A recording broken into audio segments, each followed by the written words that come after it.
7 Sport now takes you to the WACA for the second part of our Sunday doubleheader.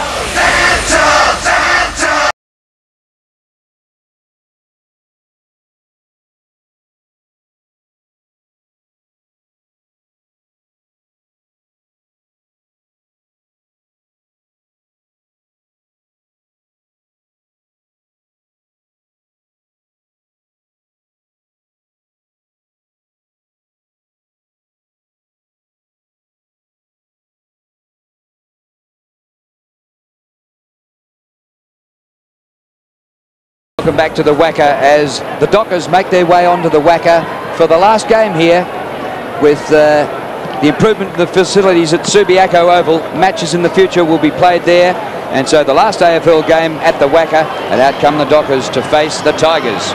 Tony Modra, fresh from big game last week with his 6 goals, and when these teams met in the first round, Mods kicked 7 goals, 7, and the Dockers won by a point. A very exciting game, that one at Colonial Stadium, and I think it was basically young Brown who was playing about his 4th game for the season, did that smother on the wing which virtually saved the game for him. So of course he'll be hoping for another big game tonight, and of course Fremantle will be hoping from a West Australian point of view to try and make sure that the last game here played at the WACA ground is won by a West Australian team. Matty Knights leads out the Tigers. A huge game for them. They've lost their last 4 in a row and 5 out of the last 6 to slump from 3rd place on the ladder to out of the 8th. So they've come a long way to get the points. And if you like close games, the trend is that this might be another one, because the last game played between these two over in Perth was also a 1-pointer. The Tigers got the money last year. Well, history will show then, Drew, that we probably will be expecting a fairly sort of tight game.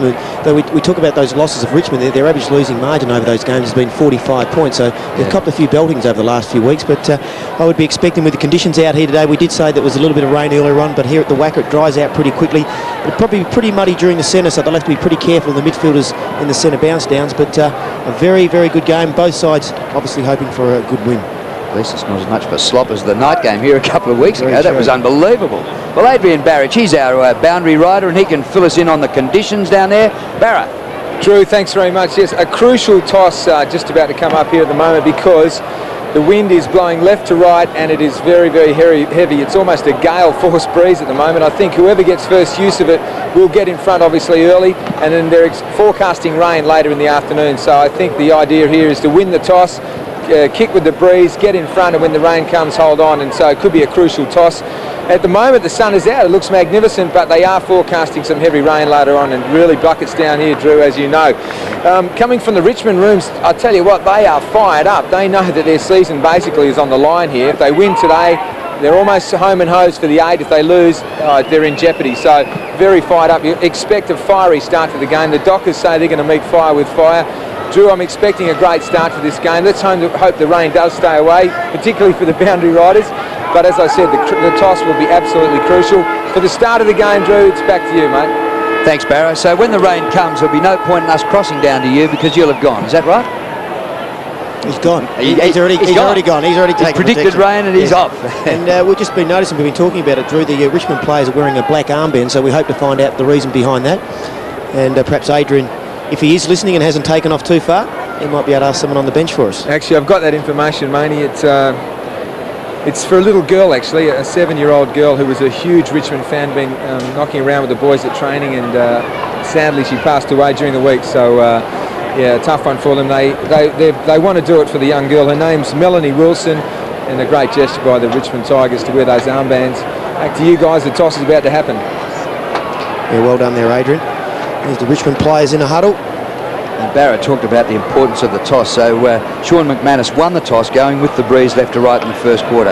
A big advantage to the Dockers? I think so, especially when you consider what Adrian was saying. There's certainly, if there's rain forecast, Drew, getting off to an early start with this win. Of course, it will determine if Richmond play very well into this win, like we saw Adelaide do against the West Coast Eagles on Friday night, where they were able to sort of get off to a very early start. That will make things pretty tough. But Fremantle will be hoping to at least be 4 or 5 goals in front, I would think, at quarter time, if they've got if Adrian's saying about the strength of this win so far. Harding, Sinclair, and the others on the bench for the Fremantle Dockers, Lee Brown and Brad Bootsma, I think. And Bootsma. Yep. Now, it's interesting here. I'll give you a bit of trivia. In the last 7 weeks, the Dockers have alternately lost and then won. And so they're coming off a loss. So if things go to plan, they're due for a win. Well, let's hope so. And there's the person who they should be hoping to have a win for, because it's Brendon Fuster, the former West Coast Eagles player, is playing his 50th game tonight, commonly known as Buzz, and that's the reason being his father's a beekeeper. There you go, Drew. Fantastic. I can understand the buzz for Peter Bazzusto at the beekeeping father. Dragicevic, Harrison, Haynes and Lionel Proctor on the bench for the Tigers.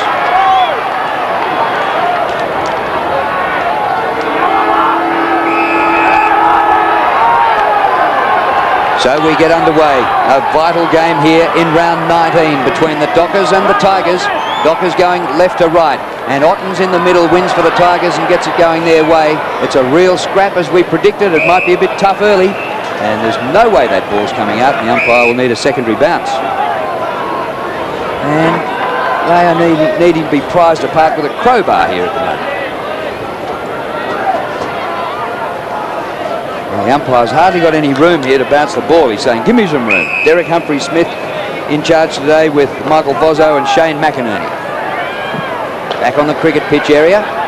Bounce favours Michael. He gets it out towards the wing. McManus, good hands low down. And Cook gets the hand pass back to kick it. Over the top to Hazelby, who marks on centre wing. Should be a very interesting duel, the one between Paul Hazelby and Matthew Knights, both prolific possession getters.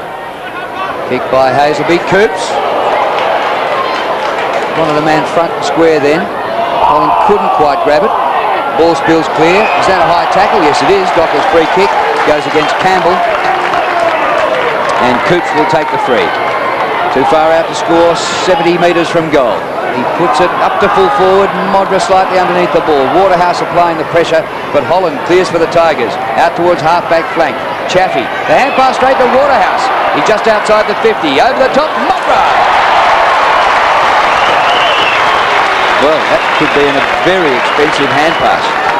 And it was just good play there by Clive Waterhouse not to panic. He didn't sort of try to handball it off. He took his time, opened up his vision, and then basically made the right decision to a man who 75% of the times after he's taken a mark will kick a goal. So you get it to Tony Modra. There's a fair chance he'll put it through the big sticks. This for his 49th goal of the season, and he's kicked it. Great start for the Dockers.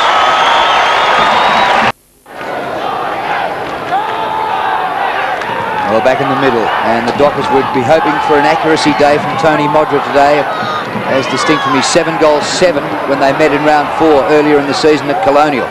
They still got the points that day by 1 point. And holding the ball, you've got to get rid of it. You can't be just over the top of the ball, and Tivendale penalised there, and Fletcher takes the hand pass. Away he goes to Black. Black wide past Hazelby to McManus. 60 metres from goal. Hoisted very high. Modra in the chop. Terrific mark by Ottens getting back. And that'll basically just fall into Richmond's hand if Fremantle are just going to bomb it in like that because of some of their taller players. They really do need to get it to the leading players to Fremantle. Campbell clears from half-back for the Tigers. Over the wing. It's palm to the front. Waterhouse a show. Ground a bit shifting there in the middle, but Clive did pretty well, and a great kick to Hazelby. And off to Black. Dockers started well. Long kick by Black. It's carried them for a goal.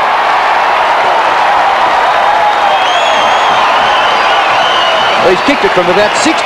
Well, there's one player in the Fremantle side who can kick those goals on the run. It certainly is Black. He's a very, very nice kick. A lot better actually kicking goals on the run than what he is from a stationary position. You do often find players like that. Clive Waterhouse, interesting to find him so far up the ground. You normally don't find him outside that 50-metre zone. But today he's just moving up and trying to gather in the possessions. And Fremantle look very hot at the moment. Very quick to get out of the blocks.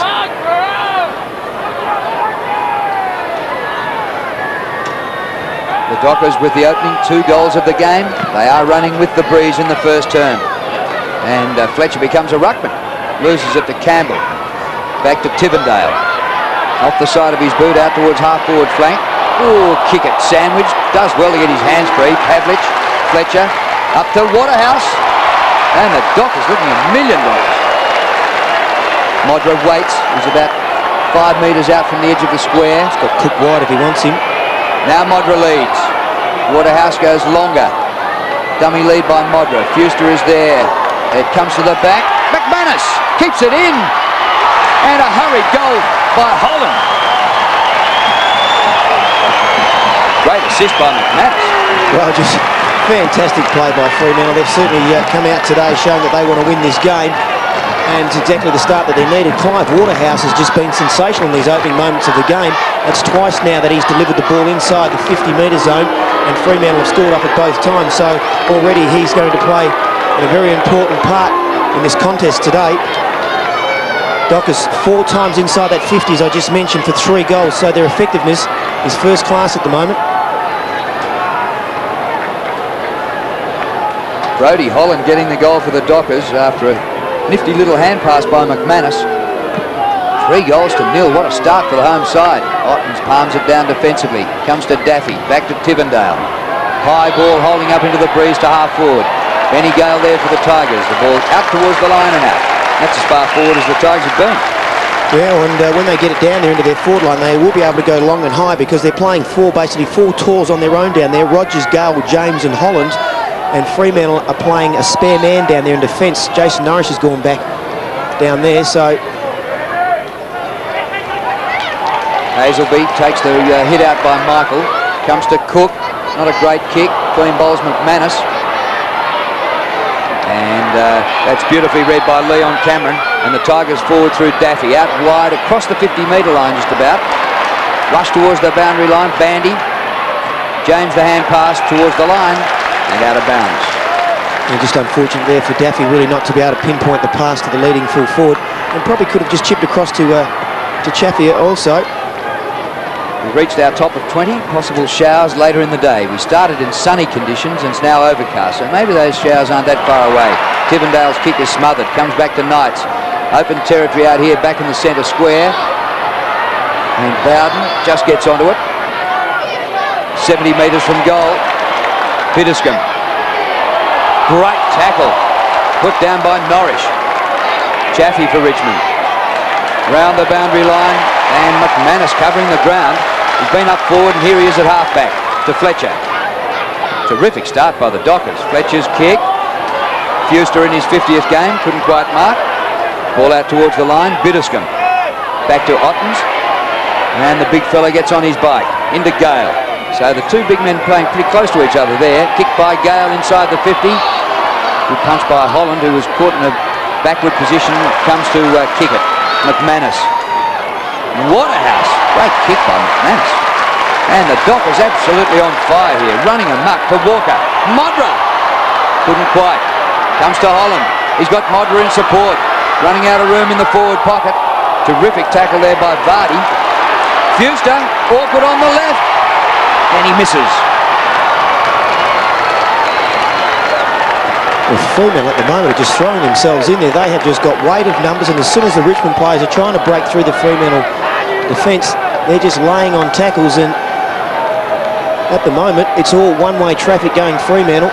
Jason Tawney certainly having his problems on Clive Waterhouse, and I wouldn't be surprised if we saw a change in that direction soon. Kick wide, and Kellaway marks at right half-back for the Tigers. Kicking into the breeze in this first term Richmond. So viewers over in Melbourne following the Tigers, don't despair just yet.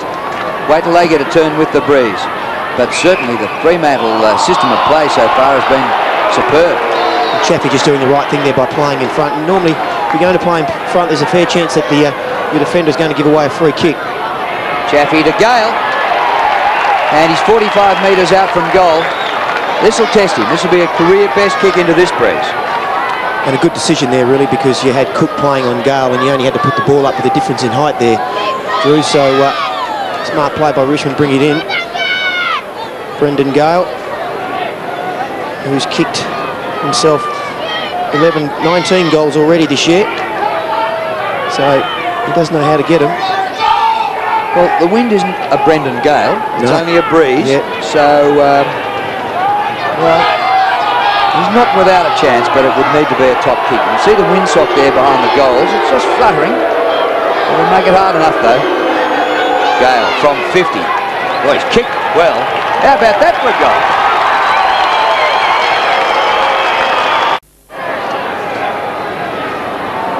Well, a vital goal for the Tigers into this breeze in the first quarter. They were overrun in the opening 5 or so minutes. Ottens wins it. Tivendale for the Tigers. Gets some support from Bowden. Not a bad kick on the turn. Broderick. Good mark. Knights dashing past. Puts it out to full forward. Top kick by Knights. Rogers is there. Caught behind. Takes his man to ground. Matty Rogers in for the tackle. He's playing 2 of them on his own. Eventually Grover. Oh, he missed with the hand pass. Rogers out of his hands just about. And a behind. Well, Rogers finished up beating 3 of them. Yeah, good play by there. It just goes to show that, you know, put your mind to it. You certainly can take on 2 or 3 players at a time, but just better pressure at the moment. These last 5 or so minutes, Richmond have picked up the pace. They certainly can't allow free kick-ins like this too easy, Drew. There's Jones, and a kick to Norris at half-back flank. Norris long to the 50. Waterhouse underneath the ball. Chance for Holland. Chopped off by Leon Cameron. Taken to the line. Holland wants a deliberate, but there's nothing happening for him there. Leon Cameron on camera there. Had a fantastic game last week. 25 disposals. Formerly from the Western Bulldogs. So we've got a Brodie Holland and a Ben Holland on opposing sides. Just as well Mark Gale isn't playing. We have Gales on both sides. And hand pass back over the boundary line. But we do have 2 Gales here. Benny's out on the ground for the Tigers, and his brother Michael is one of the runners along with Dale Waitman.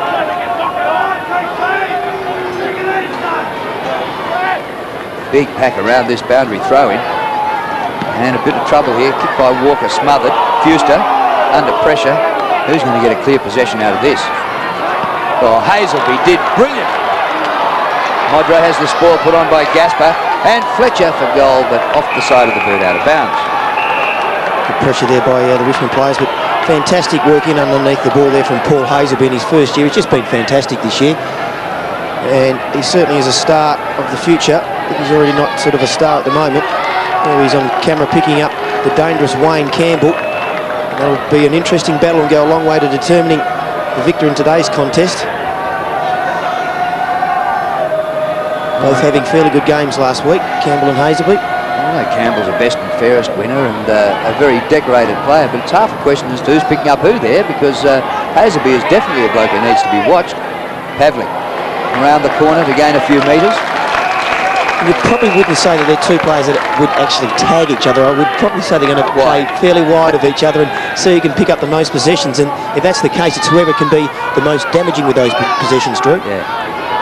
Well, Hazelby did really well to even get a boot to ball in that previous pack. Cook was had a great season. And we've just got it here in a dead pocket at the moment. Drew, just to flush that out a bit more, Wayne Campbell's playing in the middle, and Adrian Fletcher and Paul Hazelby are changing on him. But when Fletcher goes in the middle, Campbell tries to tag him. Good on you, Barrett. A contest like this is pretty hard to see who's on who, because you can throw a blanket over 2 dozen players.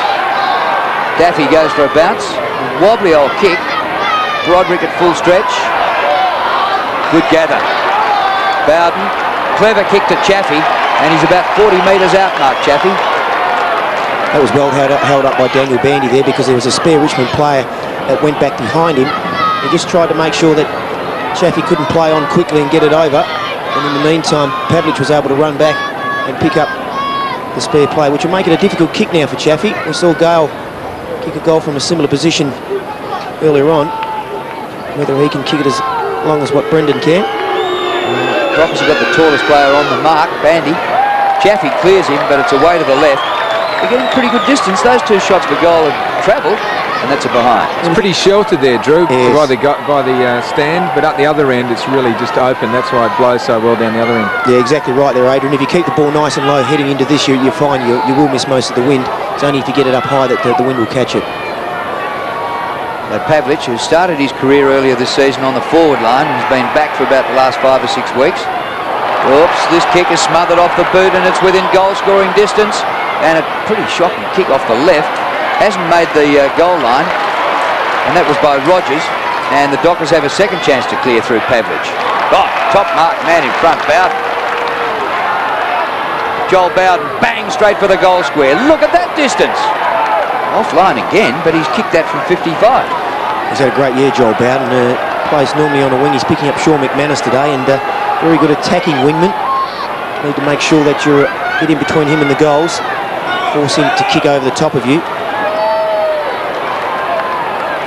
Pavlich wanting to go straight down the ground. To the tallest man there, Bandy, but he's swamped by Gale. Front and square man needed. Daffy held off the ball. There's no whistle on the play. It spills out to Chaffey. Over the top to Campbell, and he's got it about 40 metres out. Wayne Campbell. Well, this is the second time now that Richmond have gone forward and actually found a Richmond player standing on his own inside that 50-metre square. So the Docker players, once the ball's going one way and it's turned over, they've just got to make sure that they can bounce back and get onto it. We'll just take another look here. The two number 10s are playing on each other, Broderick and Cook. But here Chaffey just had no problems, and there Campbell just way in the open, and it was too easy. They're just sort of taking control of this game the last 5 minutes, Richmond. They had put the brakes on the Dockers. They were swamped in the first 5 minutes. Kicked by Campbell. Floats, wobbles, and misses to the right. I really want to try and make sure that they get some of these goals, Richmond, because heading into this wind, they could have now been at least 2 goals and even 3 be with Fremantle at the moment. Well, the last 4 shots at goal have been behind. Cook clears for the Dockers up towards centre wing. Fuster hitting pretty hard. He comes off now to Norrish, gets his hands free to get the hand pass away. Michael floats it to Fuster. Cut down by Chaffey. He has to kick high to get it over him.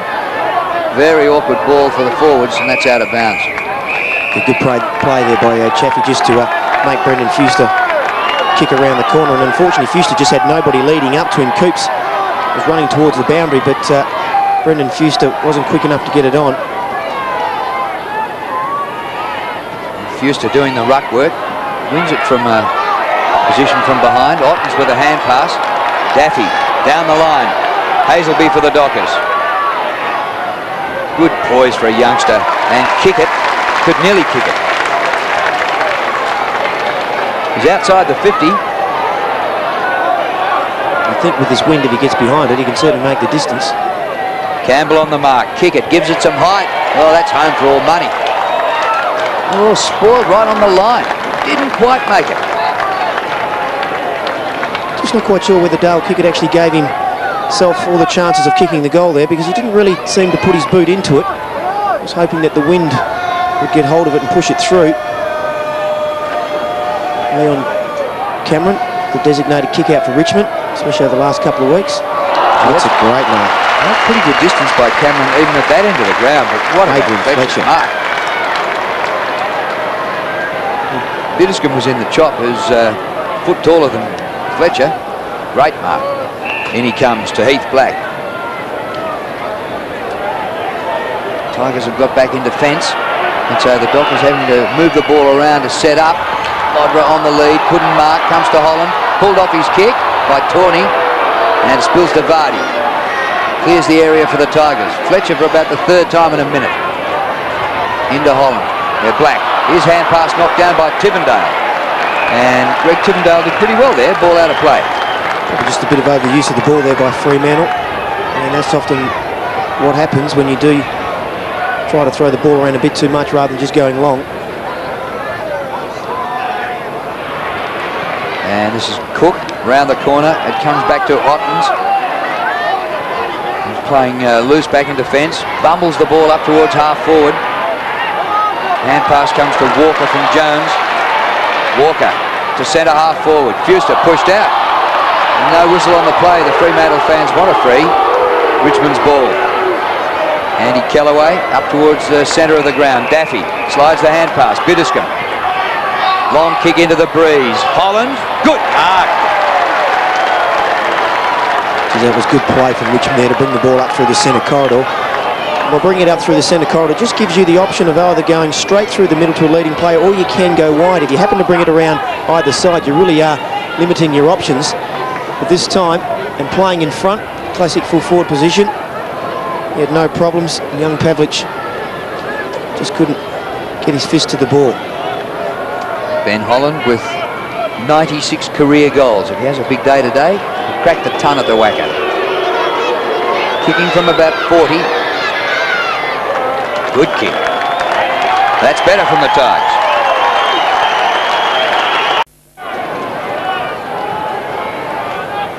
Ball back in the middle. And steadier for the Tigers after they'd kicked 4 behinds in a row, but they certainly have put the brakes on the Dockers, because after 5 or 6 minutes, it looks as though the Dockers might win by 1 million. Campbell out of the middle. A juggled mark right in front. James. Well, Anthony Jones probably didn't quite get his hands there. Really needed to give that ball a big whack, because James has probably got a few inches on him. Take another look as it comes in. And just the second grab there, but just the height factor there caught Anthony Jones out. So Aaron James right in front, 35 metres from goal. Well, it's too close to call from here. He's missed it. That's a bad miss. They really needed to slot that one through. And James there kicked himself 2 goals last week.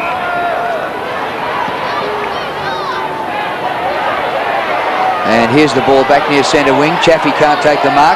Taken by Bandy. And disappointing behind there by Aaron James. Richmond 2 goals 5. Fremantle 3-2. Clive Waterhouse again. He's just causing Tawney all sorts of problems. Every single time the ball's come down to Waterhouse, he's basically marked the ball. Unfortunately, his kick wasn't the best though. Didn't give it enough. And Moderate slipped behind Gasper, but it was almost a kick straight to Gasper. Vardy clears for the Tigers, and Campbell marks and gets a push in the back from McManus. Finding a bit of space around midfield now, the Tigers, and up on about the half-forward line. This is Paul Broderick. Back in the direction of James. He should really have kicked that last goal. Gale fires out the hand pass to Biddiscombe.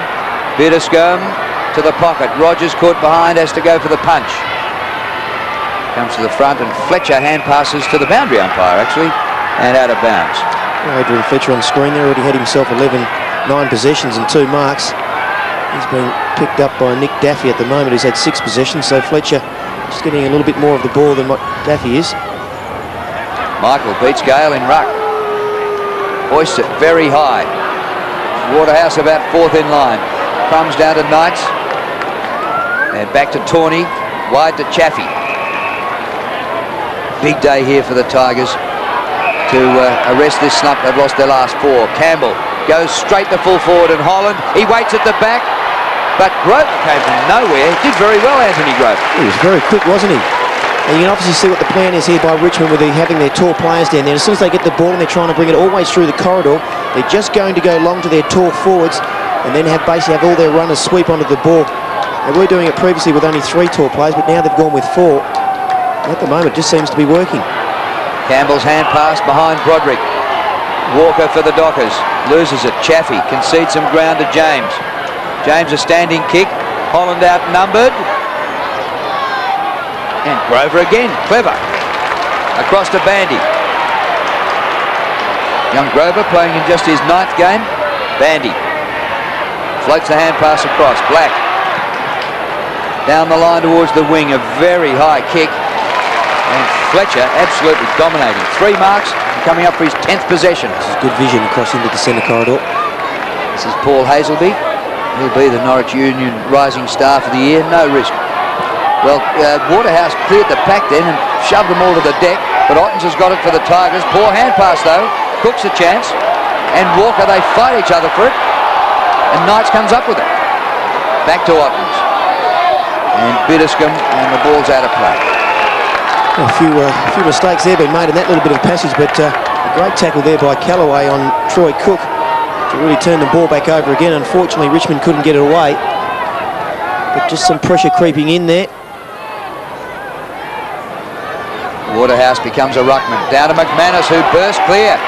Just took one step too many. Bowden was the tackler, and it spills to kick it. He's holding it. That was just a fantastic tackle there from Joel Bowden. Just really lashed out. Now he's able to clear the ball to the opposite side.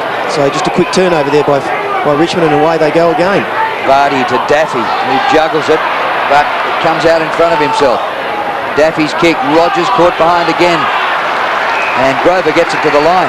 Anthony Grover's had a good few minutes. That's the second or third time we've seen Grover actually come from behind and then get himself in front of Rogers, and that's the way to play. Last week we saw Rogers playing on Kelthorpe, took a couple of great grabs, so the best way to probably play Rogers is actually from the front. Campbell on all fours, Roderick, and a kick further afield by Daffy, and a dive mark to Holland. No, play on. It'll be interesting to see that one again. I think it may have hit the ground, so I think it was the right decision. Holland's not too happy about it. Ooh. It's pretty good from here. Yeah, that was a mark. Richmond fans will be disappointed with that. So a ball up now. Tigers into attack. Oh, Hazelby again. Dominating his first season in the AFL. The Lark medalist in the TAC last year, the under-18s. And he stepped straight into league football and done it with aplomb. Here's Biddiscombe. He didn't do that with aplomb, then gets a stiff arm from McManus. And lucky to come out with a free kick. Well, the Dockers started like a rocket, but they haven't added to their 3 goals kicked in the first 3 or 4 minutes. They're 3-2 to 2-5. Michael gets the ball out wide to Coops. Waterhouse on the gallop. Got to stay on his feet. Tawny's got it for the Tigers. Into Vardy. Leon Cameron. And a bit of space for Bowden just forward of the wing. Can thump a left footer. I wish I hadn't said it. It was a shocker. Comes to the front. Rogers round the corner. And into the behind post. We'll have a throw in. Yeah, a few of the players just having a bit of problem kicking the ball properly today. Obviously that wind's having a lot more effect out there than what we can tell from up here. But so far, I'd say Danny Frawley would be pretty happy with the quarter from Richmond, because they could have got blown away by the start from Fremantle, but they've fought back, and I'd say they've really controlled the last part of this quarter. Gale tries to take clean possession. Grover, good hands, out to Black, and he's kicked for a blade of grass out there in the far off distance. Walker. Oh, Hazelby just reading the play, absolutely sensational. Holland, the pass in short to Cook, who's pushed into it by Biddiscombe. Had a top year since coming from the Swans. Captain Cook up towards the 50. Waterhouse from behind. Still a chance for Clive. Ottens competes with him hard. Waterhouse flips the ball up. Fuster away to Cook. Kick smothered by Chaffey. Oh, that's in the back. This is right in front, 40 metres out. And it's going to be a Dockers free kick. And Cook, who has just been absolutely terrific, Troy Cook. They've been a great recruit this year, and they really need this goal now from Troy Cook, because they want to try and at least give themselves a couple of goal break before half-time with only 26 seconds to go. Mainey, fair to say this isn't Cookie's speciality either, is it? Not really, but I'm the last person to start criticising in that area, Adrian. I once kicked 3 goals, 22 in the season, so... Cook is 45 metres out. Yeah, you're right, Adrian. That. Disappointing there for Troy Cook. They really could have done with that one.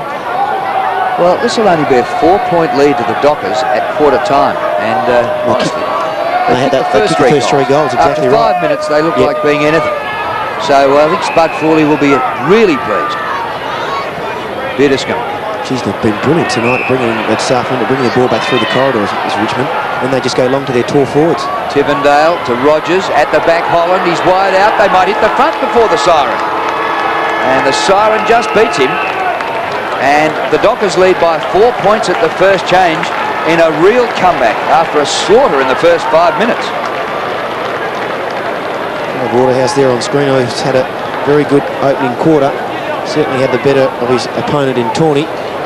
Adrian Fletcher, one of the joint captains of the Fremantle Dockers, just having a chat to one of the umpires, a little bit concerned about some of the decisions obviously not going their way. But what was a promising start by the Dockers really has been a bit disappointing the last 15 minutes of that quarter. He's all the way to nothing. 4-point lead to the Dockers, 3-3 to 2-5.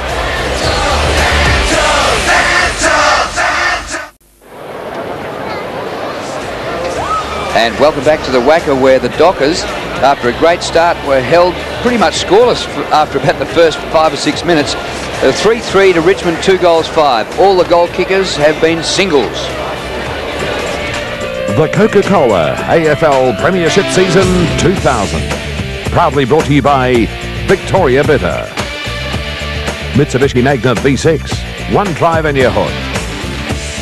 McDonald's. McCatch, match and win. And Telstra. Making life easier.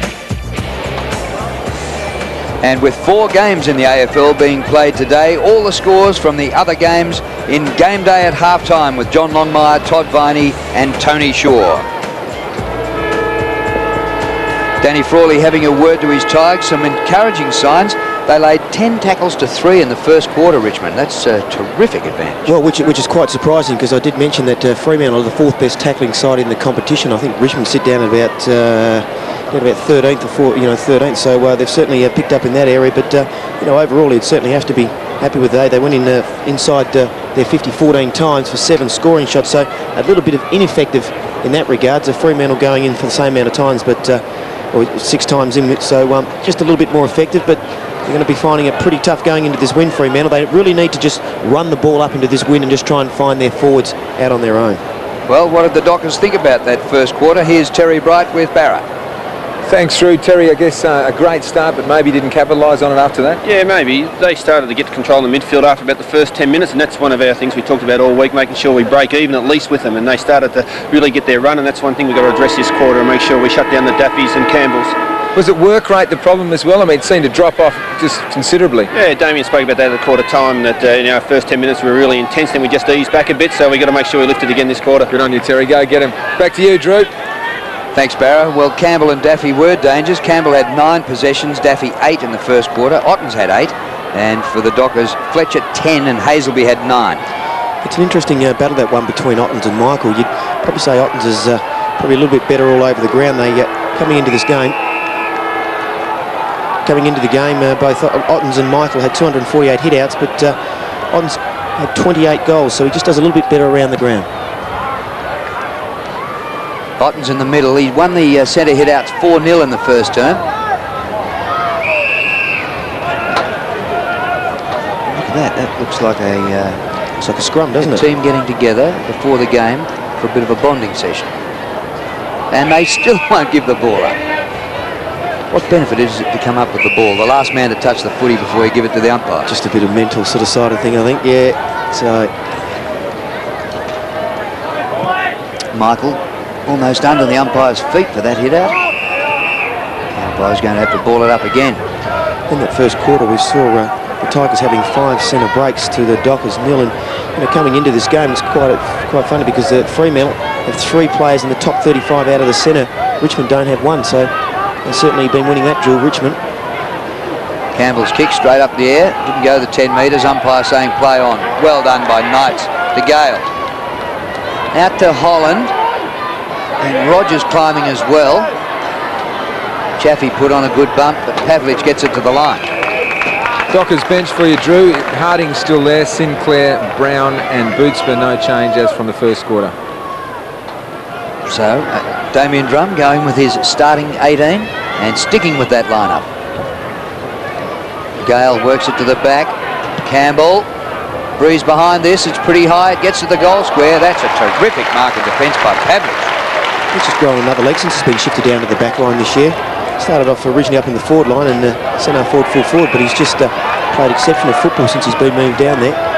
Kickett's kick floats a little bit and McManus can't complete the mark. It comes to James. Bowden. It's a better kick by Joel Bowden. It clears the pack and goes on and on. Rogers after it, and Rogers will get a goal. Well done, Matty Rogers.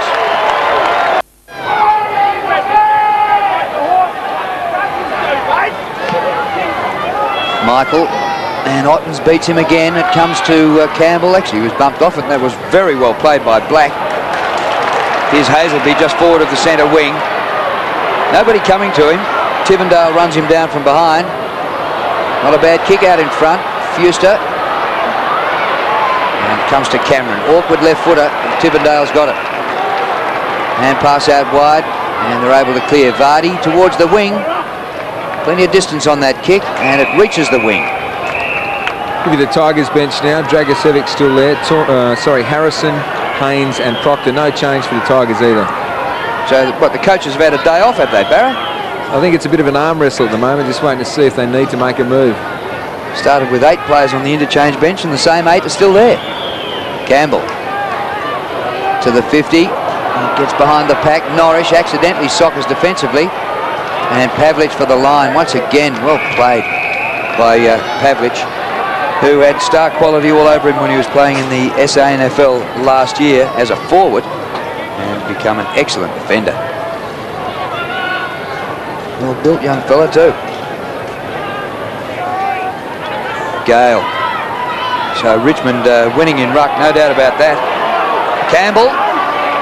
Wayne Campbell's shot is offline and a behind. A couple of great shepherds there by a few of his teammates just to allow Wayne Campbell all the time in the world to actually straighten up there. And it's good to see the players getting in and protecting the ball carrier, because that's the best way to do it. Allow the player who's carrying the ball all the time in the world to use it. James Walker, who's had an excellent season for the Dockers, up short of centre wing. Spoil put on by Kellaway. It comes to Ottens. Oh, just about thrown out by Knights to Kellaway. He got one high. He was very lucky to get away with that. Bowden to Campbell. Wayne Campbell, who's getting far too much of the footy for the Dockers liking. Daffy. Kick by Daffy. Out in front of goal. Gale. Comes to the front. Rogers. Breaks the tackle and misses. Away to the right for a behind. Starting to look a bit dangerous down there now, isn't he, Rogers? Every time the ball goes down there, he's seems to be always around it and always in danger of kicking a goal. I'd like to get a few majors on the board, though. They're just peppering away at the moment. But they're certainly putting Fremantle under a lot of pressure. They're really struggling to get it across and into their 50-metre zone. Jason Norrish kicks out to a vacant wing. Gap is closed by Holland, who can only take it to the line. A little bit different in the way that they're doing it too, because Richmond were very good in that first quarter, bringing the ball back through the corridor, and just at the moment, Richmond are just forcing Fremantle to go wide, which is the long way home. And it seems like the wrong side, Mainey, too. The wind's blowing to the other side. You think that'd be the defensive side. 3-7 to 3-3 in favour of Richmond. And this game might nearly be as close as the last 2 games between these two sides. They've both been decided by a point. This is better. Yeah, Dockers worked that well. Holland out to McManus, but a kick drops a bit short. Ottens gets back to Vardy. Kick by Vardy to centre wing. Chaffey had it, lost it, and gets a free kick for a push. Yeah, I don't think there's any doubt about that one. Straight in front of the umpire. Against Norrish. This is dangerous. Bowden punches to the front. Great hands by Knights and good vision. Biddiscombe doubling over from defence. They'll put this right to the goal square. Holland is there. Tivendale shielding his eyes from the sun. And Jones goes for the boundary line. Sun a problem. We haven't had too many games, day games at the WACA, have we? No, exactly. I keep calling it tonight actually at the moment, so I'm so used to it always been associated with nighttime football here at the WACA. Clean possession, Michael, but he's lost it now. Fletcher's good to Norrish. Up the centre corridor, the Dockers. Norrish's kick didn't have enough carry on it. And he's left it at ground level for Kellaway. And Andy Kellaway eventually to Ottens. He's barreled in a great tackle. Yep. Ball spills to Waterhouse. Fletcher again. Modra. Poor delivery by Fletcher. Mopped up by Kellaway. Out to centre wing, and it's all Richmond. So what looked promising for the Dockers is now turned against them. Oh, you can't do that, Joel. There's a dead set throw. How did he get away with that? Oh. It was a flick pass. Oh, That is sensational how the umpire did not pick that up. Now it's with Chaffey. Gale camped underneath it, and he was right underneath it. Palmed out by Holland to Gale. Has his head taken off. Well, yesterday at Optus Oval where I was, that would have been a free kick to decide the game. Cook, short pass out of defence. Oh, well done by Fletcher, who is just absolutely dominating. He's up to 14 possessions now. Kick it. Running it to the defence. Well played by Kickett. Not sure who he's looking for there. Modra was good though. Puts it out in the path of a teammate. Coops. Should be a goal to Clive. Waterhouse gets it.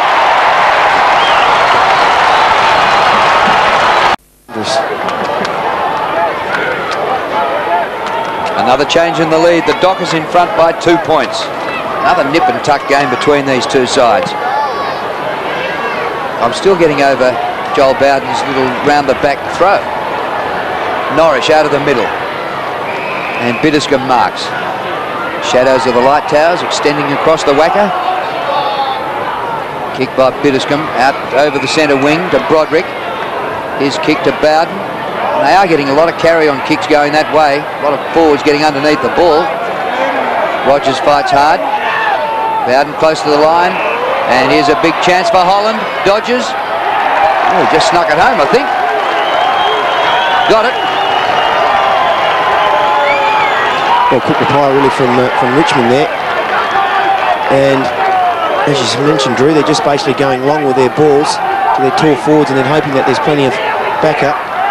Poor Broderick's coming off the ground, but bit of a risk there to go around on his foot, but he decided to open up his angle, and unfortunately for the Dockers, we're going to take a look at this throw here now, and how that got away with not being a free kick is just out of control. So we've had another change of the lead with now the Tigers in front. 4-point lead to the visitors. Do or die game for them. Ben Holland's kicked 2 goals. He's the only multiple goal scorer on the ground. Ottens wins in the middle, sharked by Hazelby. But Kellaway gets in the way. Knights.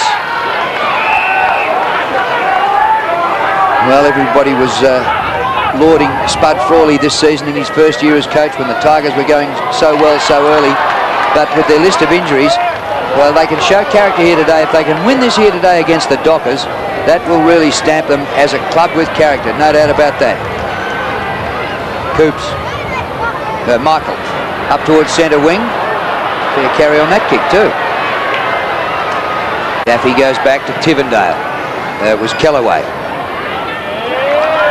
And good hands by Holland. These Holland boys can definitely catch a footy. Oh, can't necessarily kick though. And here's a big chance. Dragicevic just on the ground. First interchange to get a run and nearly got a goal with his first kick. He follows up. He's still there. Dragicevic gets the hand pass out. Chaffey snap. Offline or behind. Great persistence there by Dragicevic. He wasn't about to sort of give up and got himself in there. Just putting the Dockers under pressure at the moment. And both sides are playing with a spare man in defence, but at the moment it's just really working in Richmond's favour. See the Breeze get hold of that kick in. Definitely had a draw to it. The mark to Norris, and now the mark to Brodie Holland in between half-back and wing. Hardly anything in this game. A 5-point lead to the Tigers.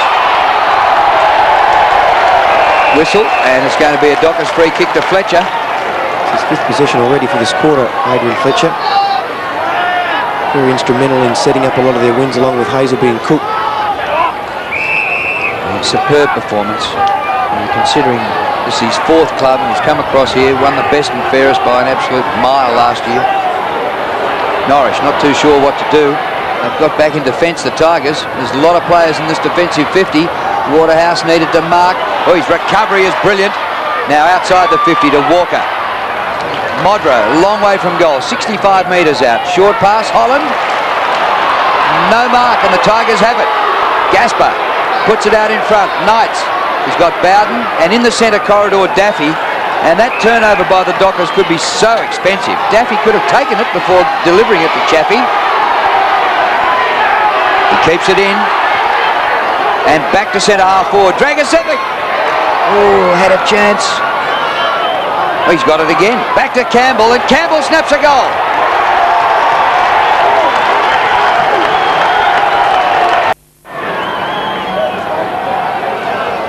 Dragicevic there, crawling on hands and knees to get to the footy, and an 11-point lead now to Richmond.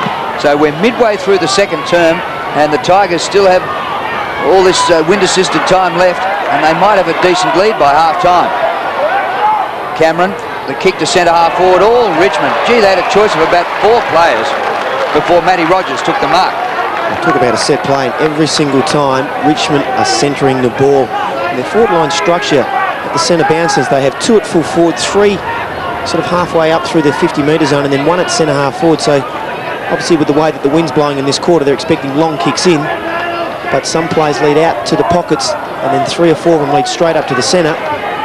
It's definitely a set plan, and it's working. Rogers from 51 for his second goal. Nice kick. That's beautiful. That's home.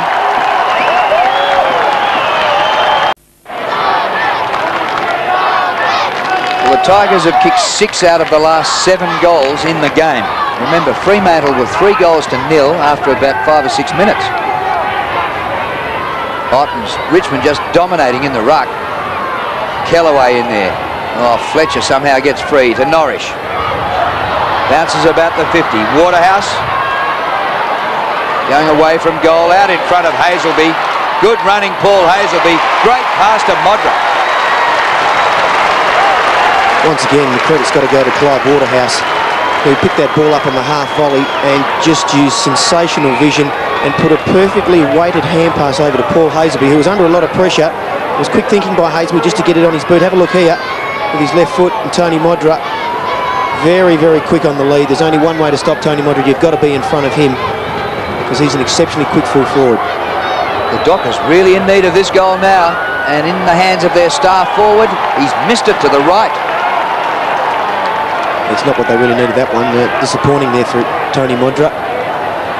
6 goals last week, 6 goals 2 from 8 marks. So he was very effective last week. Bowden, a long kick towards centre wing. Ball worked to the front for the Tigers, but now Fletcher has it. In a hurry, it comes across. Hazelby again, off the left. Waterhouse and Modra in the picture. Comes to Cook. Pressured out of it by Kellaway. The crowd want a free kick. It spills to Biddiscombe. A high ball to the wing. Kick it. Tried to get everything behind it. Forgot to take the mark. James hand pass to Kellaway. Tivendale. Back to the centre corridor again for Campbell, who's cutting them right up. Wayne Campbell. This will be his 12th kick. Well, he goes with the handball. 5th hand pass to Gale. Back to the corridor rather than the goal. Holland.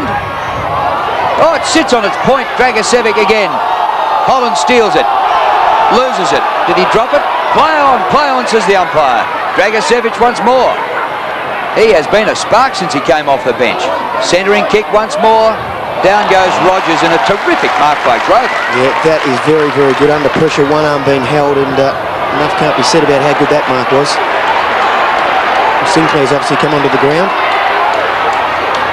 Kick by Sinclair to the 50, very disappointing. Didn't give it enough. And he had a block of flats to get over, and Brad Ottens. Just struggling really to penetrate this Richmond defence, Fremantle at the moment.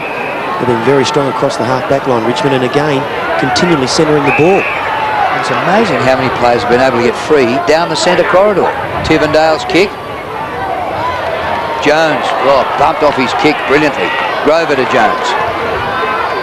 Hazelby, beaten for it by Campbell, and the ball out of play. Anthony Jones will be a little bit disappointed. He probably could have went for the short pass over to Jason Norris, who was actually 10 metres in front of both Hazelby and Campbell there.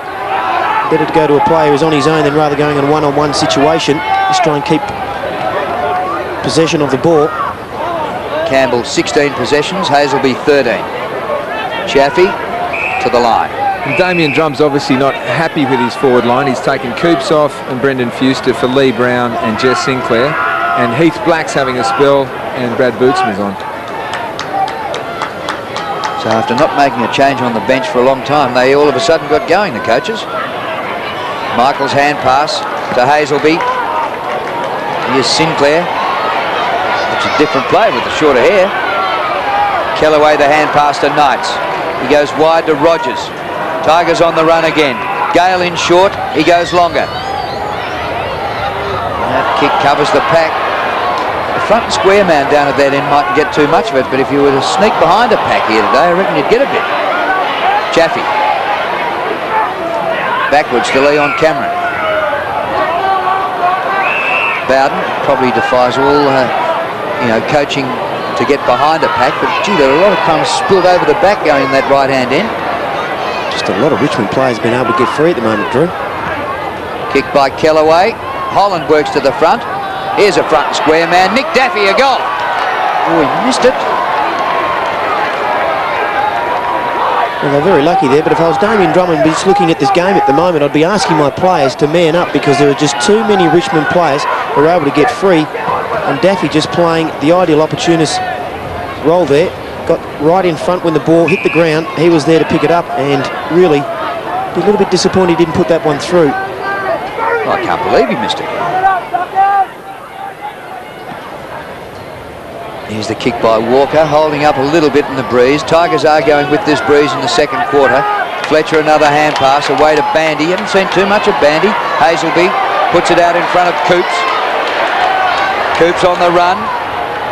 Modra in the shadows of the light towers. Gets to the back of the pack. There's a crumb that got behind. Waterhouse read it. Waterhouse gets it forward. Tackling by the Tigers, great. Sinclair a goal.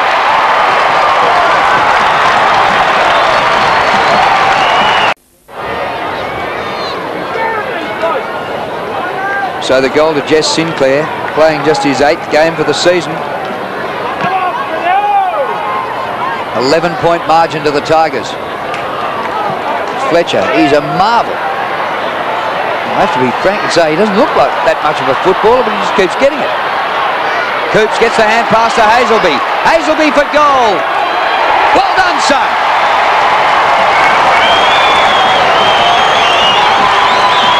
That's better play from the Fremantle Dockers in the game. Clive Waterhouse was instrumental in getting that ball moved on.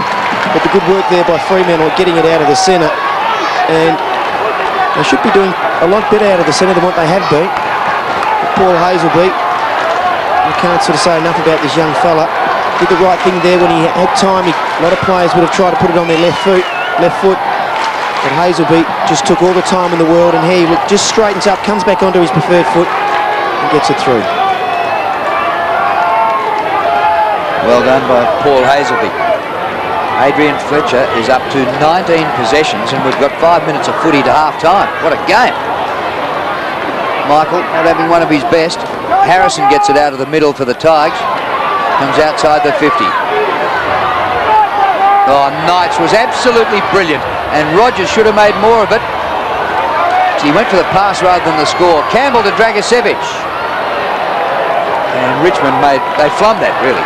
After Matty Knights just was sensational. You don't get much better player going around AFL than Matthew Knights, who's probably one of the best users of the ball. Although last week was a little bit off his game last week, and geez, that was almost a throw game. I think he's almost perfected that manoeuvre. So here's Hazelby building on his stats. Outside the 50 to Bandy. Very quiet day for Daniel Bandy so far, only 4 possessions. That was his first kick. Earlier possessions were all hand passes. And this is a Richmond free. Back just behind the wing to Kellaway. 6-point game, Richmond in front. Harrison on the cricket pitch area. We had rain earlier. It's a bit slippery in there. Biddiscombe. James. Out goes Campbell. Man at the back, Daffy. Have a shot.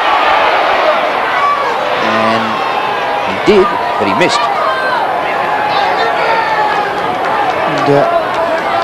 Wondering how Nick Daffy was able to get himself free down there. When 4 players went up for the contest of the ball, there was only 1 player down at the back, and that was Daffy. And even then when he got the ball, just the pressure not really coming from the Fremantle players. They were just sort of standing off him a little bit. Damien Drum, as I mentioned before, we were really asking his players for a lot tighter effort in the second half. Bandy to Brown. Lee Brown, a defender on the forward line. Kicks over the head of Modra. Modra dashes back for it. The ball's walked over the line. Now that's, if you're the umpire, you'd have to think about paying it.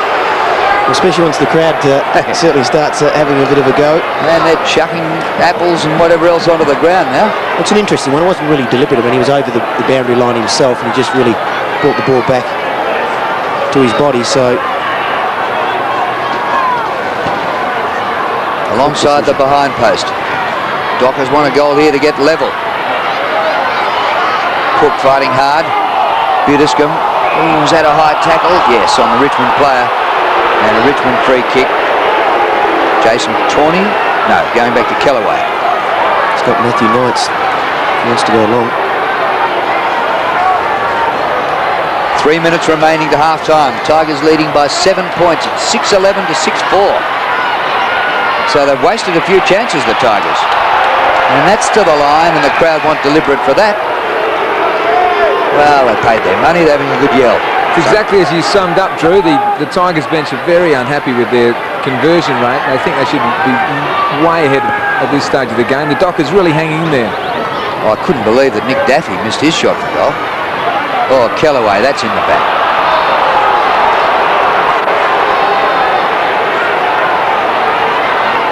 Well, we're missing his brother Duncan Kellaway. We're missing Matthew Richardson. Been absolutely ruined with injury this year, the Tigers. And somehow they came into this round still in the 8. But they came into today outside. Daffy down the line towards half forward. Kick it. Loses control of it. Well, the umpire's given him a long time to get the ball out, and his only signal was play on. And play on again.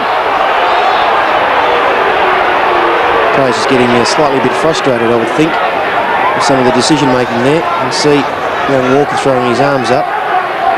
Shane McInerney in charge here. Now the Tigers really trying to keep that ball in play. Jeez, that's holding the ball. It is, isn't it? Yeah. No need to worry about that. And now a very quick whistle from the ball up. Richmond get the free kick. Gale. Oh, that's inclined to make a crowd not very happy. Kick by Gale. Low down. No mark to James. And Tawney did well to get out of that situation. Campbell, a great mark. No, he pushed, and it's a Dockers free. That was interesting. So it's taken by Norrish. Up to Grover. Just over a minute remaining to half-time here. And the last 2 games these two teams have played against each other have been 1-pointers. And this could nearly be as tight by the end.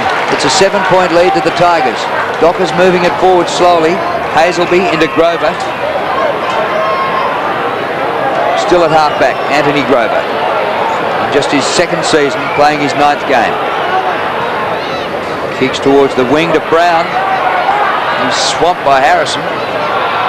Hazelby might have been in the back. Play on, says the umpire. Kellaway. Kick short of half forward to Rogers. Rogers on the turn, long. Knights leaves it. It bounces off the shins of Pavlich, and he goes again to Bandy. And they worked it well to Walker. Just good weight of numbers there by the Fremantle defence, just having more players there to offer assistance. Hazelby up to 19 possessions. Kick it. Across the ground, a chance here for the Dockers. Sinclair.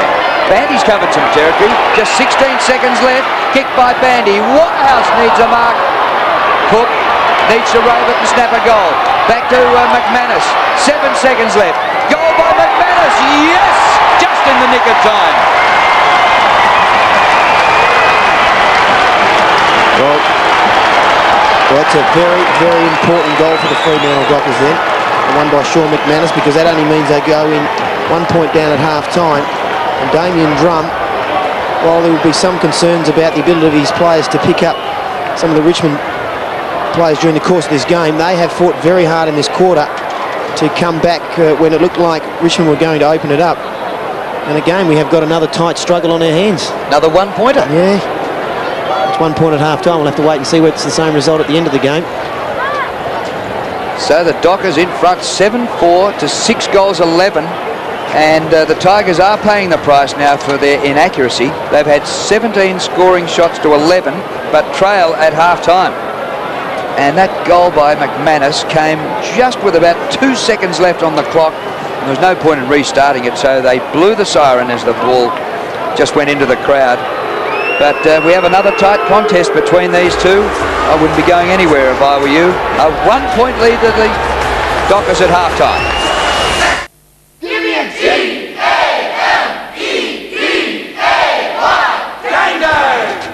And welcome to Game Day Halftime. Well, Brisbane's up and down season continued this afternoon today at the Gabba, but at least, Todd, they're on the good side of the ledger this time. Absolutely. The Brisbane had an outstanding win by 67 points over Port Adelaide today. Pretty even first half, but the Port boys ran outstanding in the second half. A pretty hot day up there, so 67-point winners to Brisbane. And really, I guess the targets in the Brisbane forward line with the difference. Lynch and Bradshaw very good. Yeah, absolutely. Bradshaw kicked 5 and it was very damaging. Lynch had 3. Down the other end, the back line of the Brisbane Lions was outstanding, and Treadray couldn't get in the game. Lockwood and Corns hardly had a kick between them all day. Well, midfield for Port Adelaide been very good, but it was the Brisbane Lions who were better today. Voss was fantastic, and Ackermanis didn't seem to have an opponent most of the day. No, look, a very good Ackermanis in the first half, and I think he probably kicked goal of the year, outstanding kick and for goal. And Voss on top, Lappin, early days, Stuart Dew was kicked 3 goals for the game, was pretty damaging, but over the entire 4 quarters, Lappin got on top in the final result. What about the temperature? Like, it was 21 degrees up there. I don't think they were used to that, Port Adelaide. In the second half, they looked like they were pretty tired. Well, they really did stop in the second half, and all players on the bench had ice vests on, so it looked like it might have had an effect. Thanks, Todd. And in front of 33,000 people this afternoon at the MCG, Collingwood played the Sydney Swans, and now we have the highlights of the second half. And great courage here by Mark Richardson running it in between 2 Sydney Swans players, and a great grab. Now Stewie Maxfield runs forward and delivers to Paul Kelly, who went the full forward, leads out, and just casually strolls around a couple of players here, gains some valuable metres and kicks a great goal. Paul Kelly played a reasonable game today. Again, he's been in pretty good form since he's come back from that long-term knee injury. Now, what about this? Put this Shepherd down to the umpire against Anthony Rocker. Not a good move, the umpire. Now, a boundary throw in here and a goal to Shane O'Brien. He was very good today, played a very good game, Shane O'Brien. Snapped a goal and really was very good out of the centre of the ground as well. Now, talking about the centre of the ground, the centre bounced to Lachlan, who was just too good for Betheris this afternoon. One out in the goal square, and Lachlan took a very strong mark there, 1-on-1. What about this, Shorey? Paul Kelly, has he taken a few of these? Well, has he got a crook leg or not? We have a look at it. He jumped and then he lands on that knee also, but that's just brilliant. He does it week in, week out nearly, doesn't he? Now, Adelaide viewers are taking a replay of that game, so please turn away if you don't wish to see the score. Truly hooked on you, madly stuck on you, deeply, I feel no pain. And we'll be back after the break with the highlights of the St Kilda Melbourne game played here at Colonial Stadium.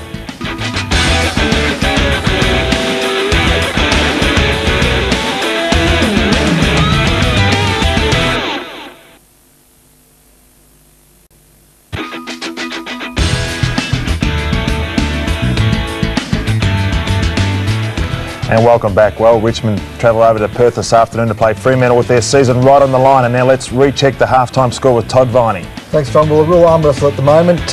Fremantle 7-4-46, trail Richmond 6-11-47. So pretty tight game there, 7 points to Richmond. And some big possession winners. Fletcher and Hazelby both 19 possessions. Todd and Campbell and Daffy also 17 and 16. So it's getting plenty of the footy. Yeah, absolutely. It doesn't seem to be too much tagging going on in the midfield. It's a bit of a free-flowing game.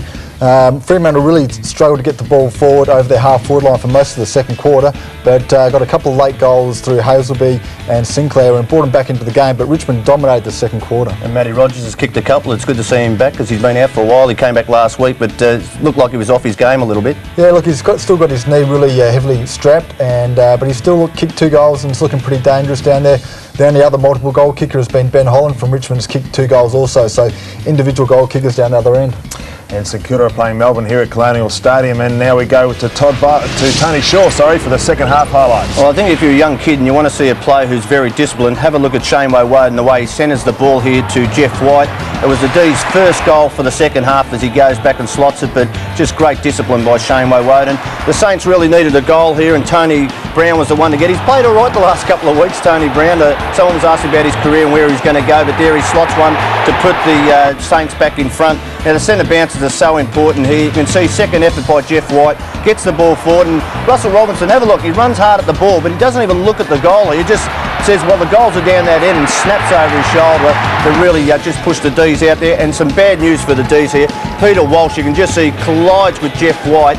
He was taken off the ground on a stretcher, but we have got a report, Johnny, that someone went down the room. He is concussed, and but he will be all right. He's walking around. And the progressive score at the moment, you can see there, 14-12-96 to Melbourne, 15-14, 104. So that's an 8-point margin to Melbourne with about 8 minutes to go. So Melbourne should get over the line, sure. Oh, they should, but, you know, with 8 minutes to go, the Saints have just hung in there. Melbourne have dominated around midfield in the second half, and White's given them a lot of the use out of the centre bounce. Well, centre clearance is really Melbourne 18 to 9, so they've really dominated around that area. Yeah, especially the third quarter when they got back into the game. But the Saints are just hanging in there, and McLaren's been fantastic. He's kicked 4 goals, as we said before half-time. He had 4. But, look, they're still in there, but they need a couple of goals quickly. I think Melbourne might hang on. What about the Jeff Farmer, Sean Charles clash? Has that progressed how I thought it might? Well, you said that Farmer might kick 10 goals. Well, I think he's kicked about 2 goals plenty. That's what he's had shots on goal, hit the post a couple of times,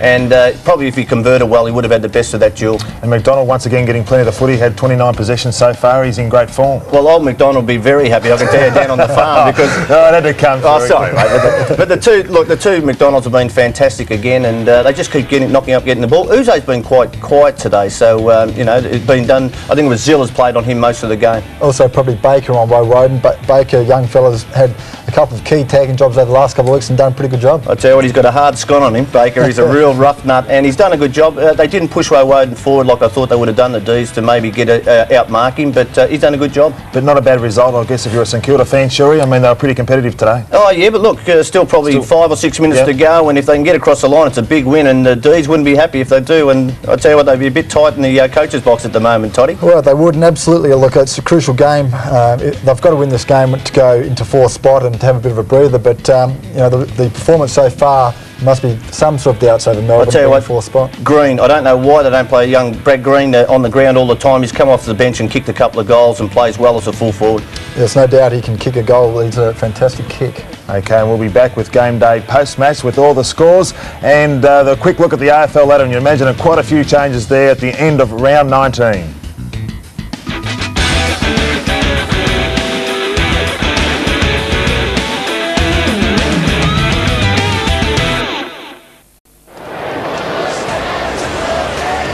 And welcome back to the WACA on a sunny Sunday afternoon, but it is pretty breezy, no doubt about that, going left to right as we watch the ground here.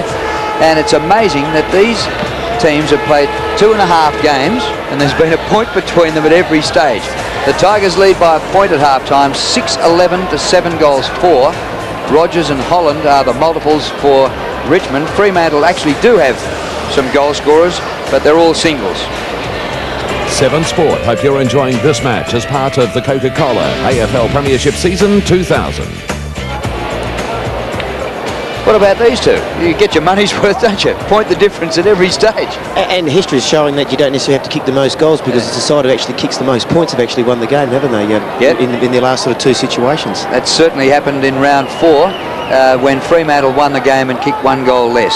Well, down on the boundary line, holding his hair together in this breeze is Barich.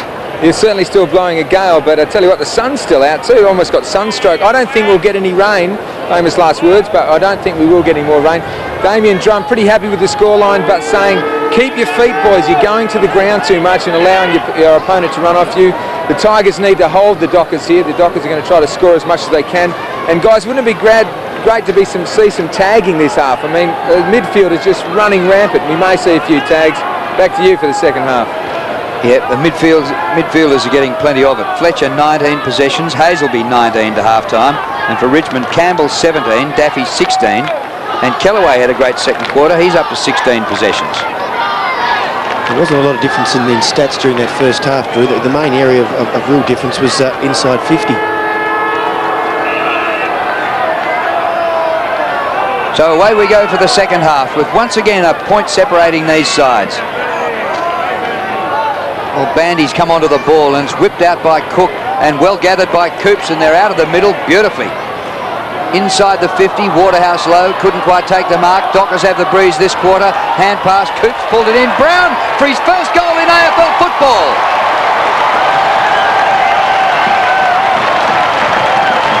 Great teamwork there by the Fremantle Dockers, and a good start to this second half. Started from Daniel Bandy, who's been moved into the centre to obviously combat the effect that Ottens was having over Clem Michael. And Jess Sinclair was very instrumental in getting the ball forward.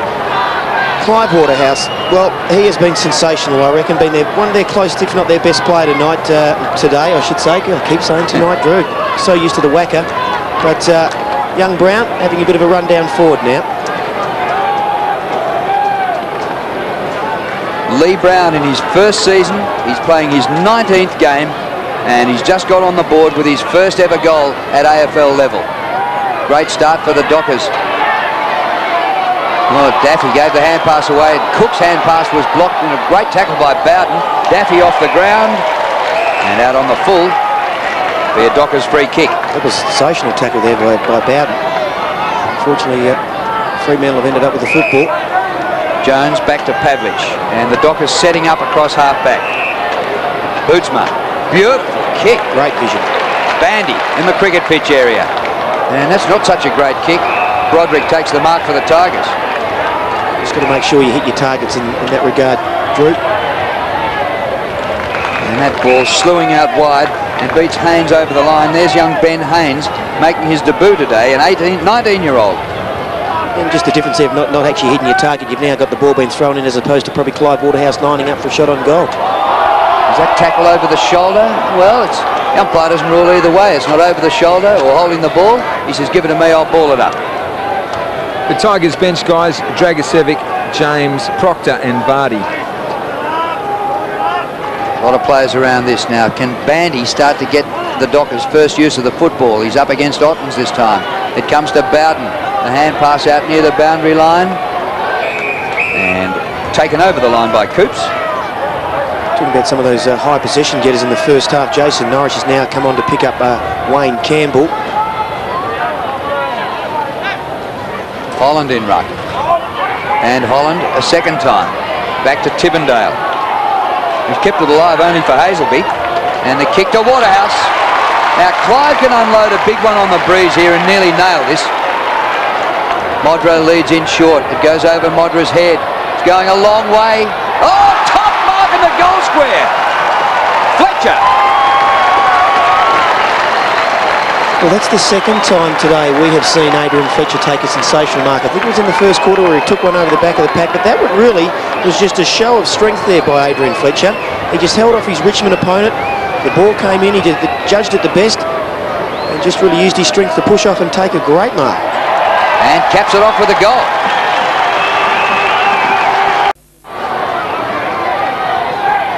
Well, Adrian Fletcher giving away height to Biddiscombe, and now he took that mark from behind. I'm not really sure. Top mark. And interesting to find him down there at full forward standing along the side of Tony Modra when he had 19 possessions in the first half playing midfield. Bandy crashes to the ground heavily. Richmond get it going forward. Soccer by Campbell. Holland. Ball spills to Campbell. Bowden waits. Good play by Bowden to Chaffey. Top kick. Rogers. Oh, excellent mark by Bootsma. Across the face of the ball. Bootsma to Bandy. Now, Daniel Bandy was very quiet in the first half, and as soon as he's gone onto the ball to start the second half, is he having an impact? Bandy's kick to centre half forward. Waterhouse swamped. Comes to the front. Waterhouse recovering. And Chaffey in over it. Ball up. Interesting bench for the Dockers. They've got Greg Harding there who hasn't had a run yet. Dale Kickett, who doesn't look fully fit. Clem Michael, Bandy's preferred in the ruck. Michael going into this game with a sore knee. And Brodie Holland. Well, the hit-outs were going all Richmond's way in the first half. And Bandy has come on and had an effect at the start of this second half. Look at the players around this ball up. Ottens wins this, though. It comes to Tivendale. Sinclair pulled off his kick. The umpire will ball it up again. Whoops, good happening. Umpire says, cool it, boys. Well, Brad Bootsma looks as though he wants to come on and have an impact.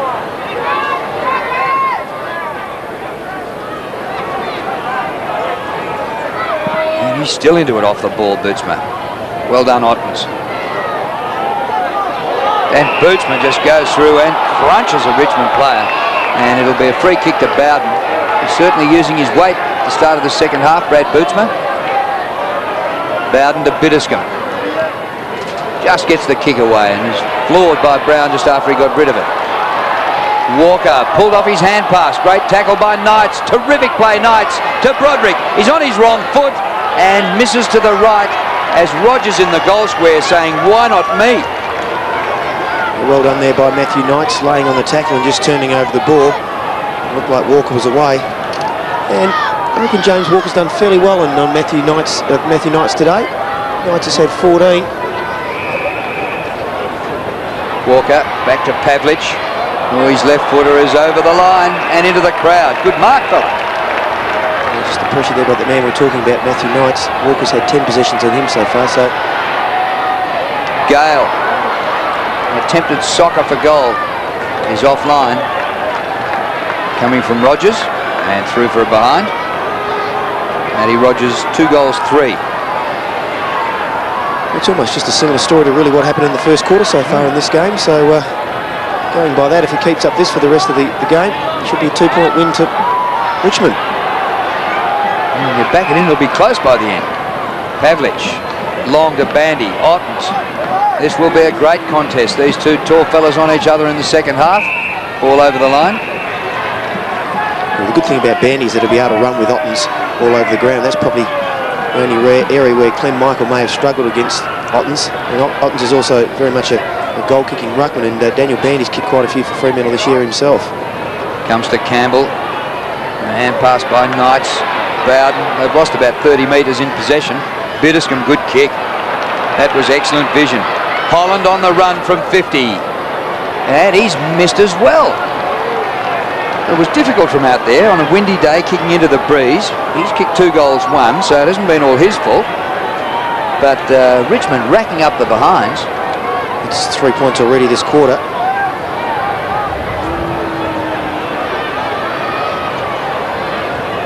Pavlich, a short one this time.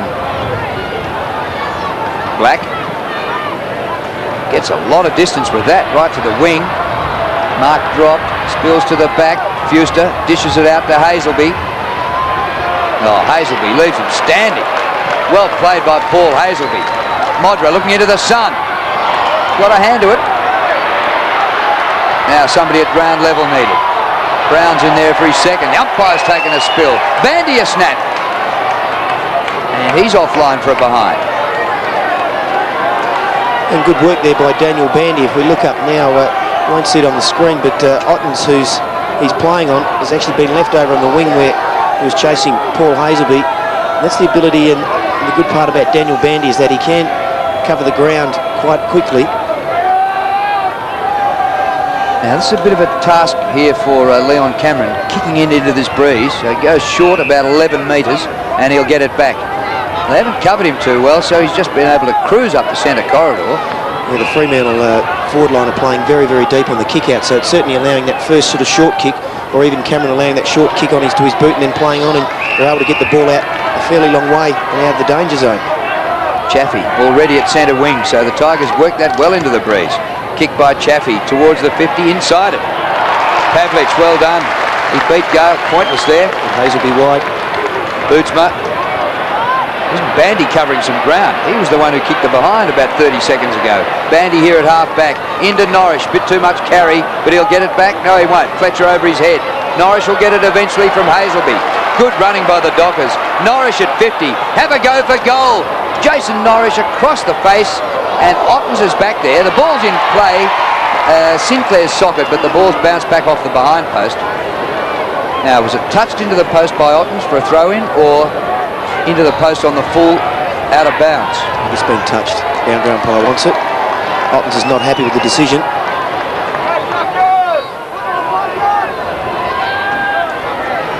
Coops, big leap.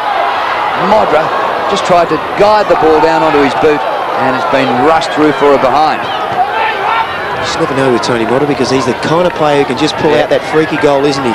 You just got to continually be at him, and Gasper's done a very, very good job on him tonight. Everywhere that Tony Modra has been, Gasper's been right behind him, putting a lot of pressure on. And you'd have to say that he's won that battle so far. But of course, you just don't want Modra to pop up in this next half and kick 4 or 5 goals. Well, he's been a giant killer this year, Darren Gasper. He has been part of this resurgence by the Tigers. Hasn't been too many people that have beaten him on his day. Oh, he's had a fantastic season. Comes to the front. Daffy just gets clear, but it's intercepted by Fuster. Playing his 50th game, Brendon Fuster. Steers it out wide for Modra. Outnumbered 2-1. Look at the wind get hold of that. And that's just really the problem too with Tony Modra at the moment. He's really been forced wide into the pockets, as opposed to Richmond, who are going straight up through the corridor, and their forwards are leading up in through the middle. Fremantle being forced basically into the pockets, so it's making it pretty difficult for them to score goals directly out in front. McManus. Cook, hurried snap. Well done by Kellaway, who's been one of Richmond's best today. He's had a terrific game, Andy Kellaway. That's 6 marks, and he's coming up for his 18th possession. Out of bounds off Harrison. Drew, that's the way the breeze is blowing now. But Fuster's kick earlier, he almost kicked directly with the breeze. It's blowing to that right pocket. Yeah, this is a real dead pocket here. So Bootsman with a free kick. He's kicking on the breeze, which is sort of left to right for this kick. It'll get to the goal square from there. Modra in the chop. Comes to Kellaway again. He's been superb. Look at that for disposal. Biddiscombe. No, this is not too good now. Well, they get out of it. Tivendale was good with a swivel of the hips. To Ottens. And Fuster a step behind him. Daffy. One out on the forward line is Rogers. Well, Grover has done very well there. That's fantastic play, isn't it? He was under a lot of pressure then. The way that Richmond were able to bring that ball up through the centre and break through the Fremantle defence and then bring it up through the corridor. But Grover has just been at Rogers all night tonight. He hasn't given him an opportunity at all to break free. Clean possession, Ottens.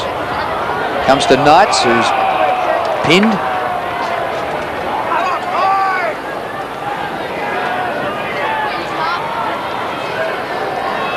Umpire Michael Bozzo to bounce.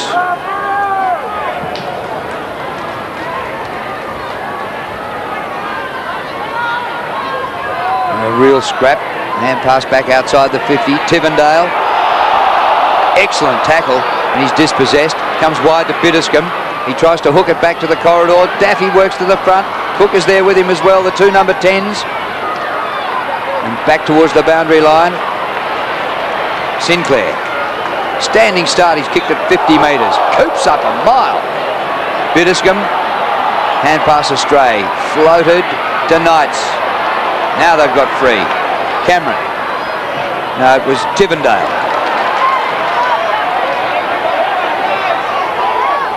I think the umpire's going to have to sort this one out. Well, I'll just explain myself to the viewers. If I'm miscalling a few players, I don't think I've, in my entire life, broadcast a game looking into the sun. And the WACA has hosted a lot of night games, but very few day games. That's all right, Drew. That's why I keep calling it tonight instead of today. Well, it's just all the players are backlit. Very difficult. Broderick out wide. Good spoil put on down the pocket on Holland. And ball out of play for a throw-in. He went for the umpire then, pleading for the free kick. Held his head. Drew, what about the footballers with the sun in their eyes, mate? Oh, well, it's an absolute problem for everyone. And so maybe we should be rejoicing that the WACA won't be an AFL venue anymore, certainly for day games, Barrett. It's tough, isn't it? Definitely. McManus. A high ball to half forward. Gale gets a fingernail to it and gets it to the line. And it's not only tough for commentators, but our cameraman having a few problems as well. Greg Harding just coming on for his first run, replacing Anthony Jones. He'll go straight on it. Geez, he's a tough nut, isn't he, Lee Brown? Have a look at that. The strength of a weightlifter. He forced his opponent into the deck. Looks like he's going to give Campbell a kiss then. Poor Broderick just telling him to get off me, mate. It's just a real wrestle at the moment. Fremantle really do need a couple of more goals on the board. This quarter, going with the wind. Richmond 20 scoring shots to 15, but they trail by 10 points. 6-14 to 9 goals 6. They may rule it at the end of the day when, if they happen to lose it, their inaccurate goal, which has been really 2 weeks in a row. Last week, they kicked 7 goals 14, so they've been a bit off in that area. Vandy wins in ruck and socket further afield towards that dead pocket. And out of bounds. Talking to the Dockers at half-time, they were saying 3 or 4 goals at least they think they need to be in front at three-quarter time to sort of be able to hold the Tigers off at the end, because they'll come home, the Tigers. Well, they're pretty well on schedule, where the midway point of this term they lead by 10. If they can double it to 20, we might get another 1-point game out of this. Walker's hand pass to Brown. Hurried kick by Brown. Modra in the pocket again. He's found himself there all day. Comes to Waterhouse. Floats the hand pass back. Walker hand pass through. Hazelby, clever. Cook, hurried snap. Disappointing. Desperation dive. Tackle by Norrish. Ball, say the crowd. Comes to Gaspar. Knights with a bit of time. Goes down the line. And this is the new boy Haynes. And the ball's out of play. Ben Haynes making his debut today. Number 38. That was very well done there by the young fella. Under a bit of pressure there from Greg Hardy. 19-year-old from the Western Jets. Actually played in Essendon's reserves premiership side last year. He was a top-up player. So he's worn a few different footy jumpers, young Ben Haynes. And there's a kick out of bounds. No, yes, just out of bounds in the left forward pocket. So a bit more of a chance here to get to goal for the Dockers from this left forward pocket rather than the right. Well, they really do need to get a major on the board again now.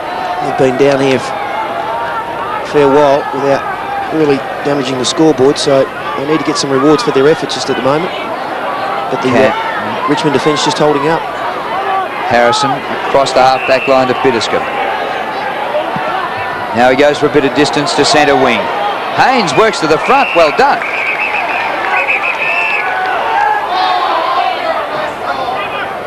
And that's his first mark in league football. Up to Chaffey. He's lost it. Bandy at ground level. Not bad for a bloke his size. Cook ducking. Pavlich. Bit of size about him, Pavlich. And he's decked and will take a free kick. Well, the crowd are pretty happy with that. They think they've been getting a bit of a raw deal by the umpires today. Heath Black from centre half back. That's a poor kick. He just blazed away with that one, and Knights takes the mark. That could be expensive for the Dockers. Kick by Knights with penetration into the wind. Holland with the height. Grover did well. Well played, son. Rogers. Oh, clever to Holland. Holland from no distance gets the goal.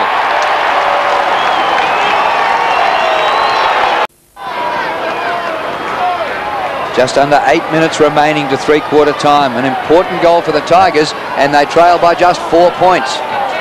So the Dockers will have to storm home in the remaining 8 minutes in this quarter to give themselves a chance to lead clearly at three-quarter time.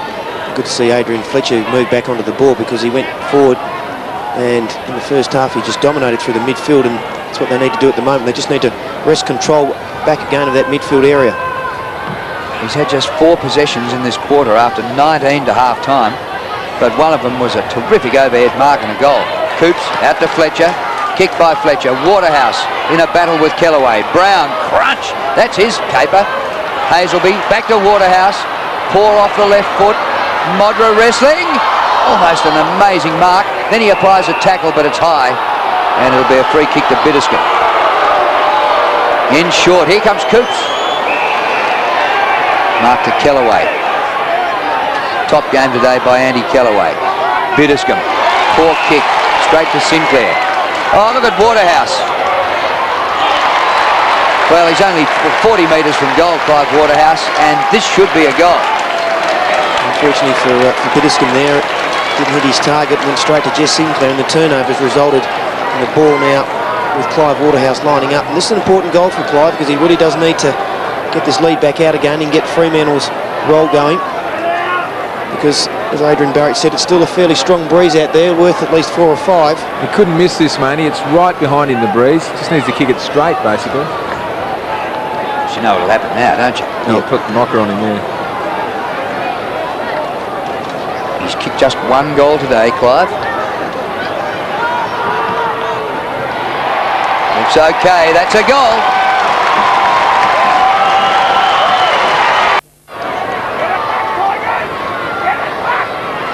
Ten-point lead to the Dockers with 6 minutes remaining of wind-assisted time.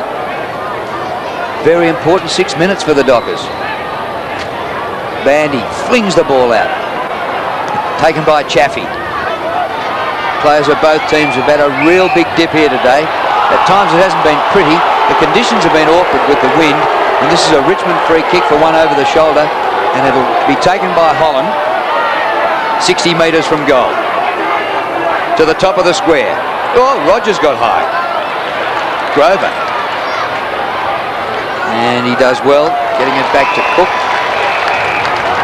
Pavlich. Across the ground. Bandy, that's a team ploy by the Dockers, and it's worked really well finding Bandy out in the clear. He goes long to Waterhouse. Two hands would have been helpful, and he can't keep the ball in. I think he just misjudged that at them because he was out on his own and just probably took it a little bit too easy. And as you said, you really need to go, if you can, go with two hands to make sure of that. He's had a good night today, as Clive, but just probably could have applied himself a bit better on that occasion. Brown with a bit of a shoulder on Gale. It goes the Dockers' way. Campbell gets it across. Harrison. Daffy. And with him is Kickett, and the ball over the line. So Richmond are using up a bit of time here. It's now under 5 minutes to three-quarter time. And if they can get away in the last 5 minutes and concede no more to the Dockers, they'll be well placed. Yeah, Barra? Bandy off, Michael into the ruck. Hazelby goes back. Bootsma on the breeze. He's put it very high. Modra caught behind. Gasper's played a top game on the champ. Comes to Harrison. Bowden to Gale at centre wing. He's swamped late. Ball still in, just over the line for Harding. Interesting to see now whether Clem Michael can be used as that sort of loose man out of defence, as Daniel Bandy has done quite well in this quarter. It looks like he may be coming back on again. Well, this 4.5 minutes could be as crucial as any period in the game for the Tigers if they can stop the Dockers getting one more goal. That's right, from Damien Drum's point of view, he'd be hoping that at least they can put on another 2 goals and just give him that extra breathing space. And for Danny Frawley, he'd be quite happy, I would think, if they could come in at three-quarter time, 10 points down, going with the aid of this breeze in the last quarter. So a real struggle these last 4 or 5 minutes. Well, Bandy wasn't off long. He's straight back. He's gone to the forward line. He's got some height on Harrison if they can get it to him. But at the moment, Richmond are just making sure this ball isn't getting into play at all. Both sides just going with the spare man in defence. Ottens has moved down as the spare man and Pavlich is the Dockers one. So Frawley a little bit concerned about Fremantle just getting some goals on the board. Walker down to half forward. Good leap by Cameron. And once again the ball's gone out and Richmond are just spoiling, and it just is like the tactics that the Bulldogs used yesterday against Carlton. Make it scrappy, don't make it pretty, just have an arm wrestle and occasionally get free. They'll come home with the breeze in the last quarter. Really just sort of using up the clock, which is a very good idea. Tivendale in there applying the pressure. Waterhouse pressured by Knights. This will go out again and Richmond won't mind. Actually, there's a free kick in there in the back, and it's going to be a Dockers free kick to Coops. 70 metres from goal. In he goes, Modra on the lead. And it gets to the back to Waterhouse. The hand pass is good, and Holland will get the goal. Brodie Holland.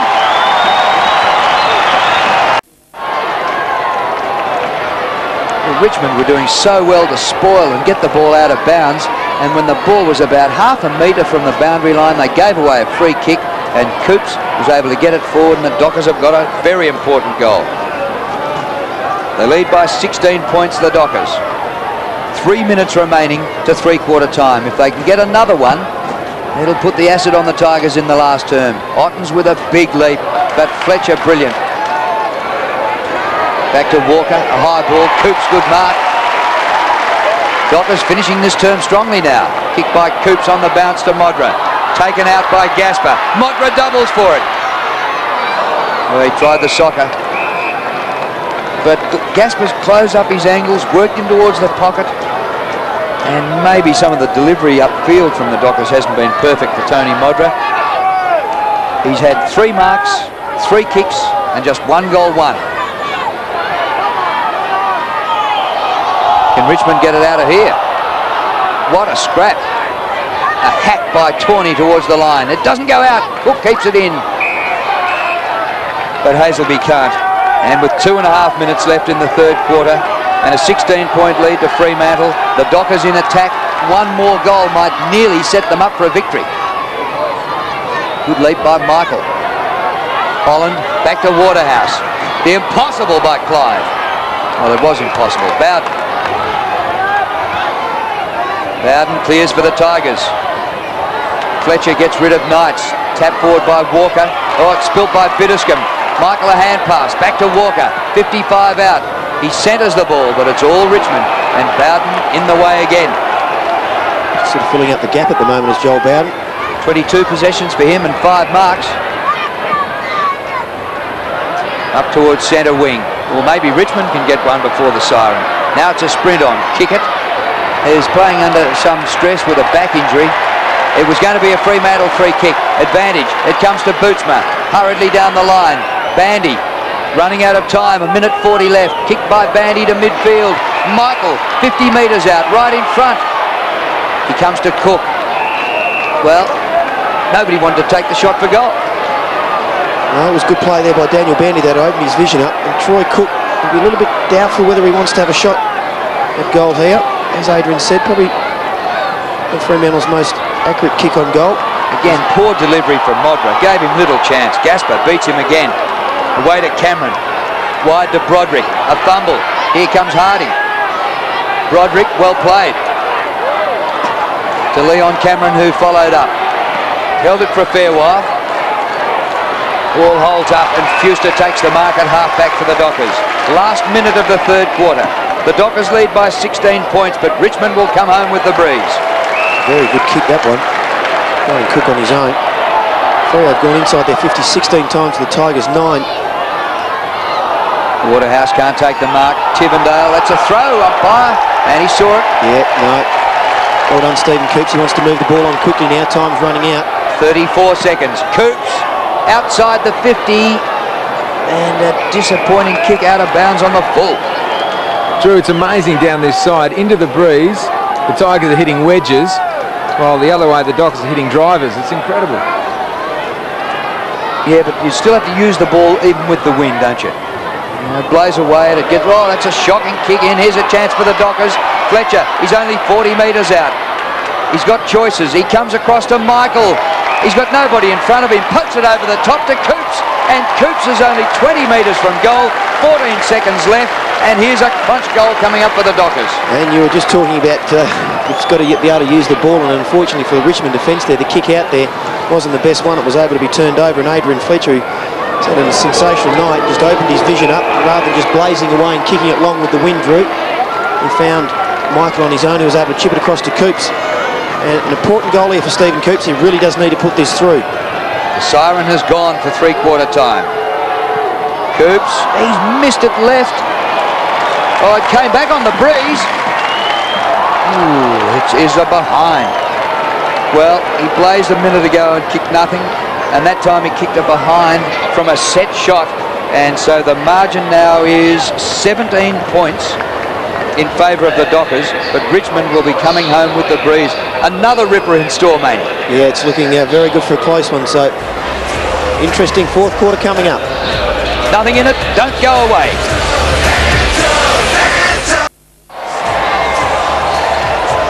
In that third quarter, the Dockers had the breeze and they kicked 4 goals 3. Richmond into the win, kicked 1 goal 3. So it's a 17-point lead to the Dockers at the last change.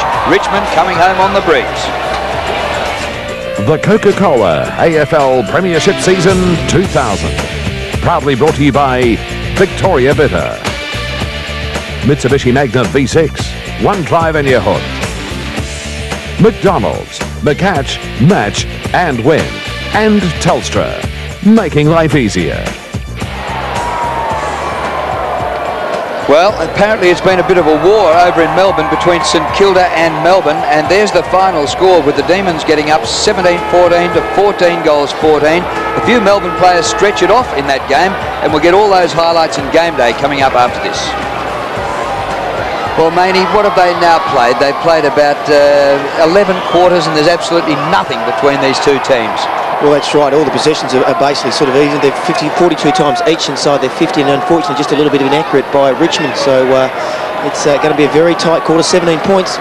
Well, there's another game being played today, and that is between Collingwood and Sydney. Replays coming up after this. If you don't wish to know the score, look away now.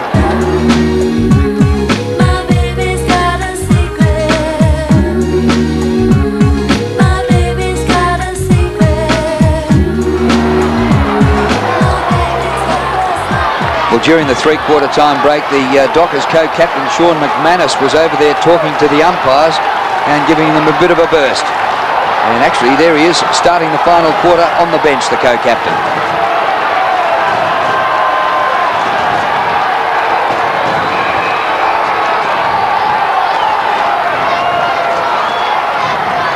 Well, how close can these two teams be?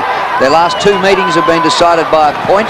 And this time it's under 3 goals the margin. Richmond behind, but coming home with a breeze here at the WACA. The final day game, or the final AFL game ever to be played here at the WACA ground in Perth.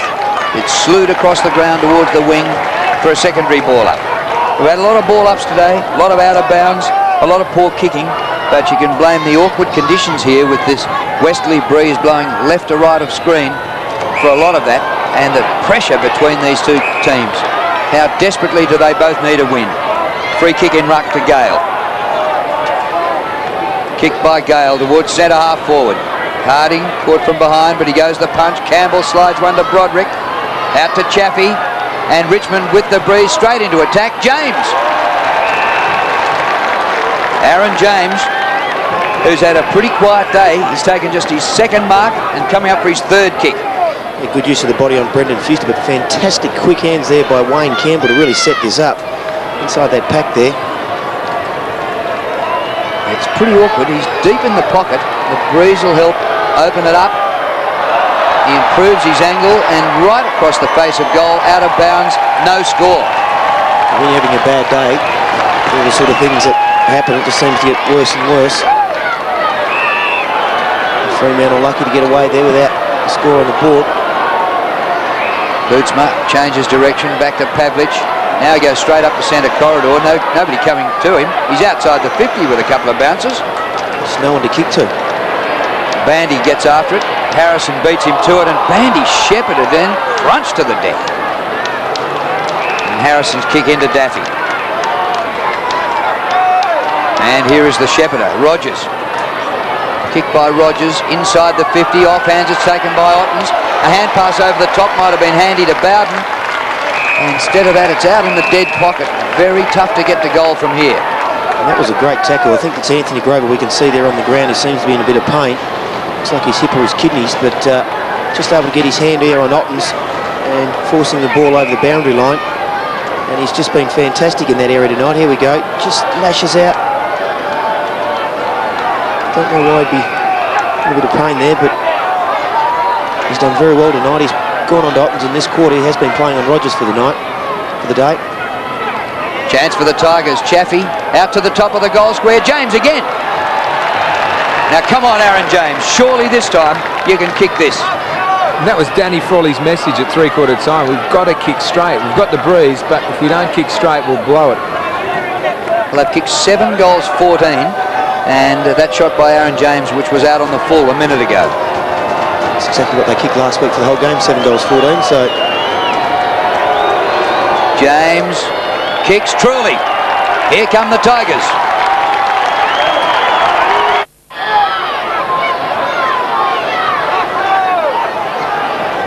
So the margin back to 11 points. The Dockers still in front, but the scoring end is Richmond's way. Bit of ping-pong going on in the middle. All helped out by Michael. Comes to Fletcher. Now Hazelby. Those two have worked brilliantly in midfield. Ball sits up for Kellaway, who's been an excellent defender for the Tigers. To Gasper, who's kept Modric quiet. Gasper just gets the kick away before the spoil by Waterhouse. Fumble by Fletcher. Knight's good hands. Bit quick though for Daffy. Daffy went from a ball player to a tackler. And the umpire will ball it up. The players will certainly be feeling some pressure in the last quarter from both sides, because Richmond are eager obviously to claw their way back, and Fremantle will be thinking in their heads, we've got the lead, we've got to try and keep it in control. And both sides are going to need to be very, very aggressive in this quarter. Richmond have lost 5 out of their last 6 games to tumble from 3rd on the ladder to outside the 8. And a win here today will get them back in. Coops. Centering ball from Stephen Coops. Waterhouse can't get rid of his man, who's wearing him like a glove. Kellaway. Oh, well played by Kellaway. Brilliant defence. Out to Gale. The crowd wanted a free. I didn't see one. Kick by Gale towards centre half forward, and Kickett takes the mark for the Dockers. To a man standing still, he was under pressure. Bootsma, a lot of Richmond players there. Bowden, it won't matter that Rogers slipped because Knights has it. Oh, look at the Richmond players here. Chaffey runs towards the 50-metre line and goes for goal, and might have kicked it. He has.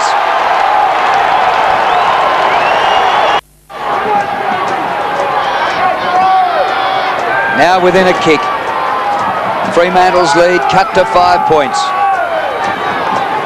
And only 4 minutes used up in this last quarter. At the bounce, Ottens takes clean possession. And Richmond starting to get on top. Campbell back to Broderick, back to Bowden, and Chaffey, who kicked the last goal, dives to mark. Campbell followed up. Magnificent tackle by Kickett. Knights, slippery as an eel. Back to Campbell for the third time. Wide he goes. Tivendale off the left, on the breeze, and they're in front.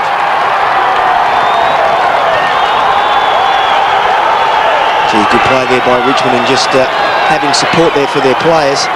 Even though Matthew Knights got in a tackle, he was able to break free, and then he just had options open to him. A couple of handballs out, and Tivendale with a lovely left foot boot. But the ability there of just playing in front. It was a good tackle by Dale Kickett too. But he laid on Wayne Campbell. And you just see Matthew Knights there, he was able to just break free of his tackle even though it was laid on. And just support there from the Richmond players has been fantastic. And danger signs now for the Fremantle Dockers.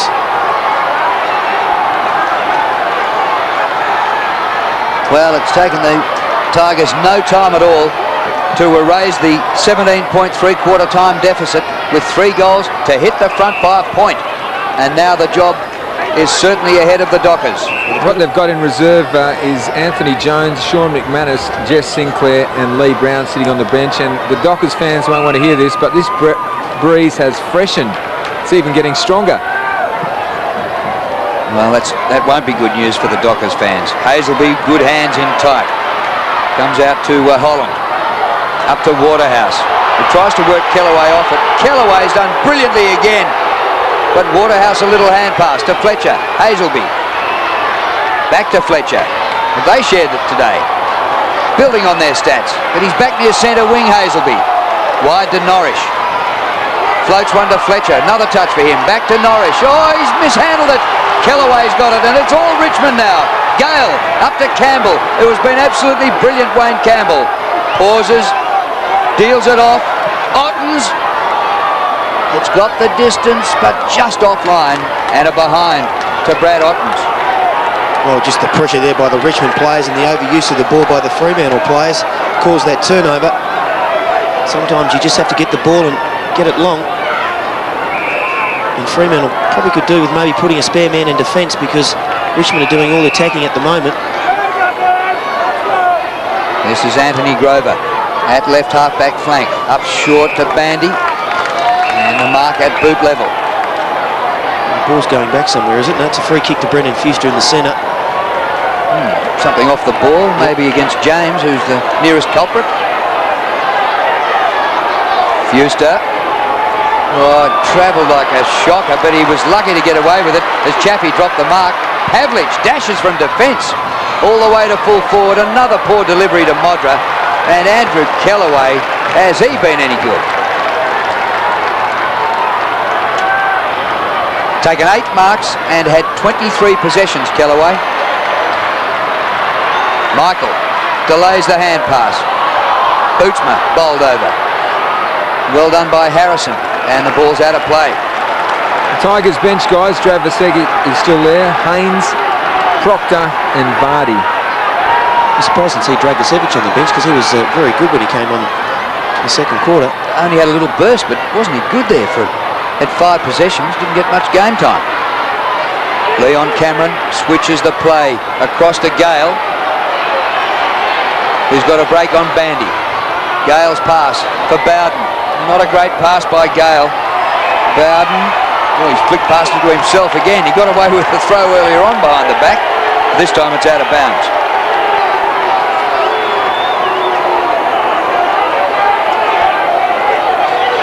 Centre wing.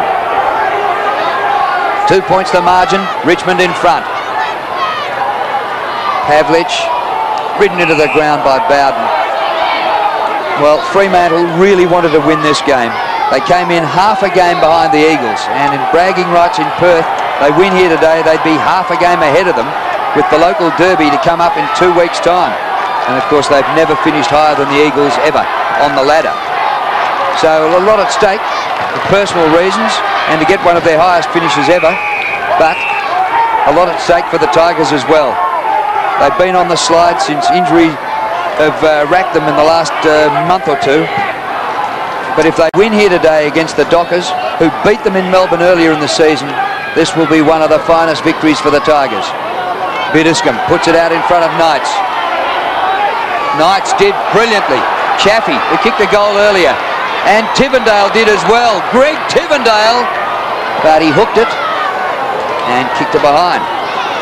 Once again, just the pressure and the support and the teamwork of the Richmond players is able them to break free of a boundary throw-in. And really at the moment, it's just whatever side's really going to crack here. Richmond are really doing all the attacking, and we have to wait and see whether the Fremantle players can hold up and stand the pressure. Still anybody's game with 12 minutes to go.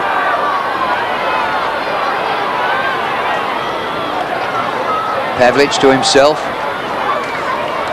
And then out to Bandy. There was rain earlier on. We haven't had any rain during the game, but just parts of the ground are a little bit slippery here at the WACA. James takes it to the line. Quite a few players have been slipping over in this quarter, haven't they? Again, just Daniel Bandy wanted to go long, but unfortunately slipped over, and then just his kick there a little bit off the mark. It's actually reasonably dark here at the moment. There might be rain before the end of the game. Knights the hand pass to Tivendale. Puts it to centre half forward. James in the middle of the pack. Umpire nearly gets in the way here. Well done by Black. All he could do was go for the line. Well, the Dockers can start again from a set play at half back. But it's the Dockers who desperately need to be doing the scoring. Greg Tivendale's been fantastic in this last quarter. He's picking up Troy Cook. And Cook just needs to close the gap on him because he's been instrumental in driving the Richmond players forward. Bowden's kick. There goes Cook. Ridden into the ground by Tivendale. It spills to Fletcher. Hurriedly to Harding. Spiral into the wind. Not a bad kick by Greg Harding. Kellaway beats Waterhouse again. Takes a clip round the ear for his trouble. Comes to Tawney. Good to... Oh no, actually the breeze got hold of it and took it over Campbell's head. And out of bounds. And Wayne Campbell says... had my name written all over that. But this is real 12-metre sailing weather. There is a decent breeze in. McManus on, Norwich off. Got any idea what McManus was blowing with the umpires about at three-quarter time? Just seeking clarification, I think, Drew. Pavlich goes to the line. Good play, not panicking there, just forcing it over and just allowing the Fremantle to set it back up here. It's like a rugby match up and down this wing here, isn't it? Yeah, just an important time now, for especially, well, for both sides, but for Fremantle Dockers, they've just got to try and hold on. They've just got to go forward and try and get a major because it's an important time now. Bowden gets it from Campbell. He's had a great game, Wayne Campbell. He's up to 30 possessions. A punch by Harding, the whistle. It's going to be a Richmond free kick right in front. And Matthew Rogers will line up for goal with a breeze at his back. And a goal here would make it very tough for the Dockers. Richmond lead by 3 points. The important kick here for Rogers. He'll take the lead out to 9 points. And they really have been doing most of the attacking in this quarter.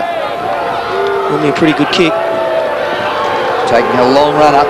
He's kicked 2 goals, 3 today. Rogers from 55 metres. Plenty of elevation. Doesn't quite get there. Fuster stood up well. Grover back to Fuster. And back to Grover. Look out. And eventually he looked up and said, I've got nobody to kick it to. So it's gone out of bounds on the full. And that's the unfortunate thing is they just, both the situations there with the Fremantle players, they just had nobody up forward to kick to. You know, no one's just moving up from the forward line, so they're forced to overuse the ball. Big kick by Biddiscombe and a top mark by Ottens. And this is a crunch shot for goal now by Brad Ottens.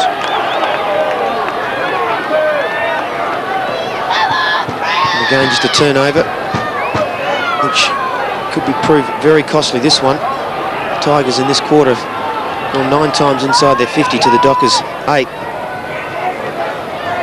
But every single time it's gone inside for the Dockers, it's really come out very quickly. That half-back line of Richmond have been fantastic. And if Brad Ottens can put this one through, there'll certainly be a lot of negative thoughts that will go through the Fremantle players.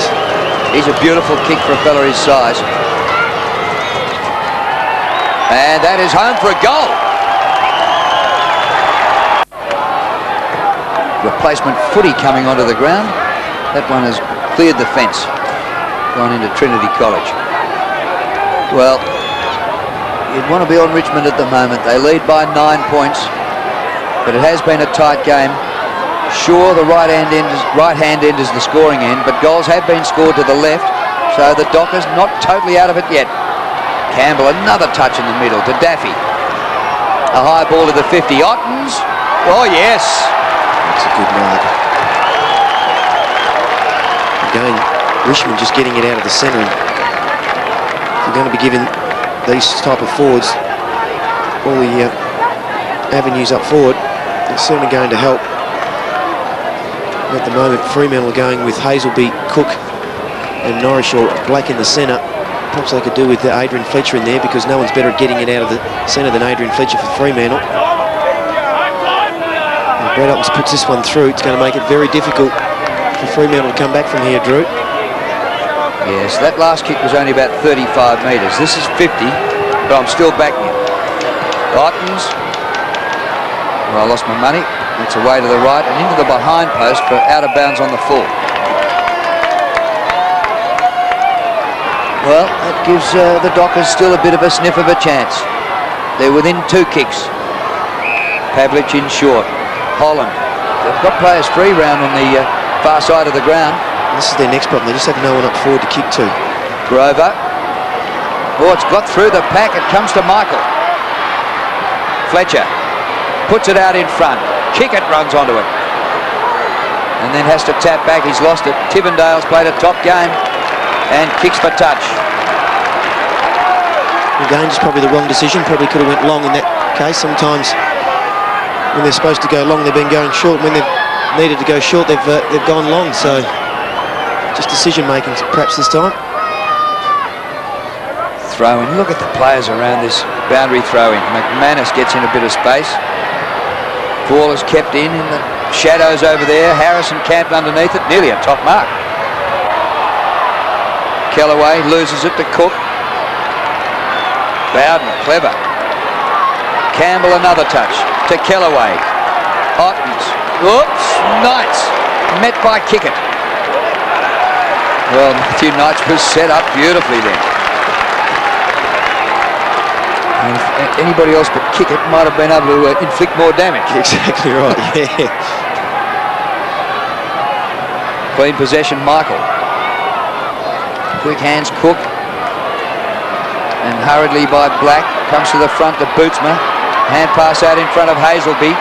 Working pretty well into the breeze here. Oh, Coops missed with the hand pass. It goes to Bootsma. Out wide is McManus. A goal here would be a cruncher for the... Oh, he's missed. And it's gone out of bounds on the full, I think, yes, into the behind post on the full. And McManus, well, hardly anybody's seen that much space all day. It's almost impossible to kick him from that pocket, though, with the way the breeze is, Drew. Yeah. What about the protection that was happening earlier in the game? No protection now? It's really fresh in there, really fresh in there. It is the strong, isn't it? The Fremantle doctor has really come in. And the ones to be disadvantaged by the Fremantle doctor today could be Fremantle. Fletcher to Waterhouse. And Kellaway has just worn him like a glove.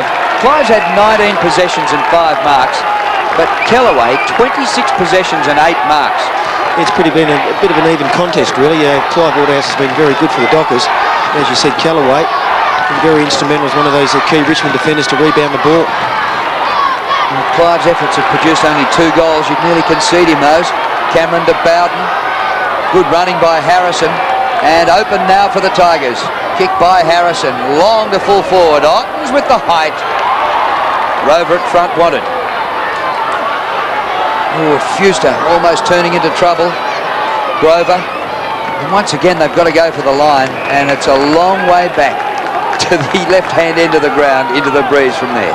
What about just the support and the rugby run sort of style from the Richmond half-back line there, just able to swing the ball from one side to the other and then come back through the corridor and go for that big long kick down into their forward line, so they don't overuse the ball. Holland lost it. Daffy to Knights. They're prepared to go back to set up, but Hazelby, no free kick for that. Tivendale. James. Aaron James gives a secondary chase, and eventually the ball is out in the pocket. You're right, Mainey. The Tigers are playing like the Wallabies, aren't they? Rugby runs up the side and then kick long. Yep. But they play a bit better. The Wallabies lost. It is like the Biddiscombe Cup at the moment, though. Yep. Ottens from behind. Down to Daffy. Back to Biddiscombe. Centering ball. Any amount of Tigers there. James the punch to the front. It comes to Campbell. He's the man for the Tigers. Bumped off it beautifully there by Sinclair. To Holland. Across the ground he goes to Hazelby. He reads it well, Paul Hazelby.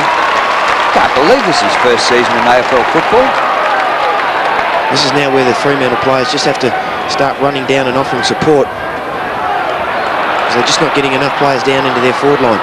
AJ Jones to McManus. Here's another chance for the Dockers. McManus low to Modra, but chopped off by Harrison.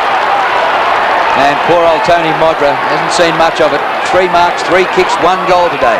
Fremantle have been inside 6 times this quarter inside their 50. They've only had 1 possession once the ball has gone inside their 50. So the Richmond defence have just been absolutely first class. And when they look back, or Danny Frawley will look back, they'll certainly be able to pat his defenders on there, because they've really set up this win in this last quarter. What about this man? I know Waterhouse has had a bit of the football, but Andrew Kellaway's game. Throw in centre wing. We've got just over 5.5 minutes remaining. Broderick back to Campbell. Wayne Campbell. What a game he's had. He's up to 34 possessions. He's blocked up just outside the 50. The umpire having a good look at it and decides, well, I better ball it up. It's 11 points the margin, so the Dockers need 2 goals into the breeze to win the game, and they haven't scored even a point in this last quarter.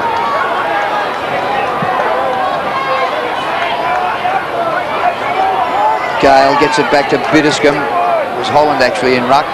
Back to Campbell. That's a strong grab. Excellent mark, isn't it? Pavlich. Yeah, in a pack and everything. Matthew Pavlich, 7 marks, 20 possessions. Oh, Richmond have it. Rogers, the whistle's gone though. Dockers free.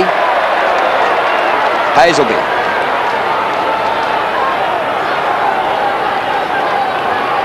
Yeah, pulled off the ball, no doubt about that, by Tivendale. Hazelby going for a run. Can they get 2 goals into the breeze to pinch this game? This is where they fall down. Yeah.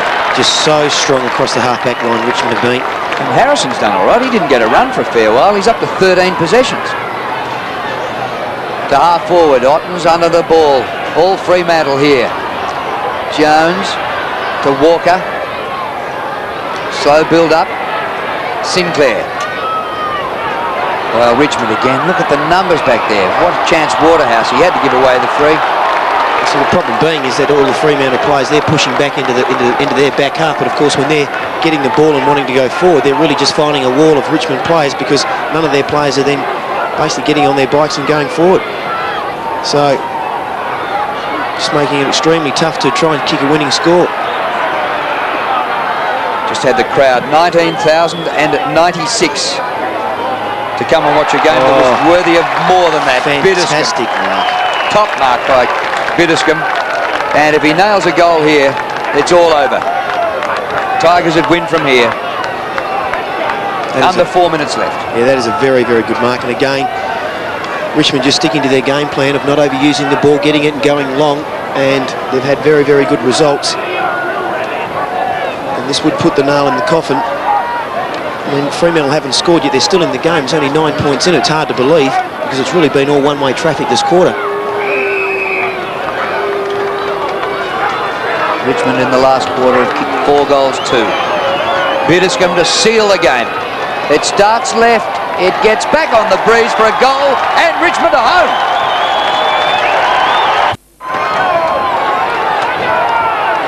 Well, that's now 5 goals to 2, Richmond in the last quarter, 5-2 to nothing. And they've come from 17 points down to have sealed the game.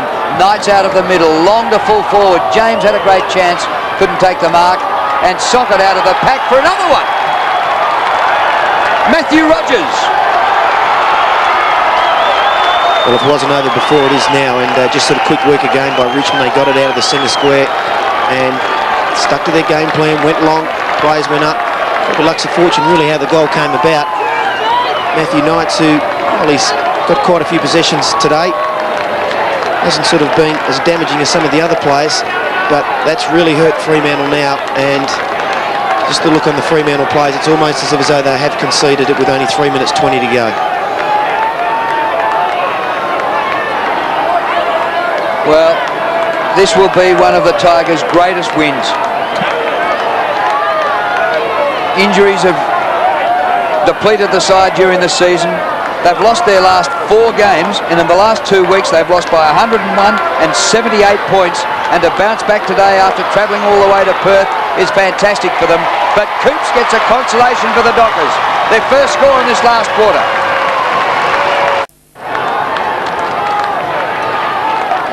Just under 3 minutes remaining, and it's a 15-point game. Tigers in front. And it's taken all that time for Fremantle to score in this last quarter. Fuster tries to rip it out, and Campbell gets a free kick over his shoulder out of the middle. Comes to Daffy. Daffy's hand pass just going Richmond's way. Under pressure, Grover across the half-back line. And Bowden, I think everybody will be happy to see this out. Now the Dockers try to keep it in. They reckon their chances are still alive. So it was pretty well played by Black. Comes to Fuster. Bowden. Hazelby still fighting hard, but flips the ball up to Gale. Jones. Sinclair slips his man Tawney. Oh, clash of bodies, 2 Fremantle players, Coops and Waterhouse. Intercept by Knights. Comes to Campbell. Campbell to Tivendale. And this is trouble for you, the Dockers. Tivendale 55 out, and another one.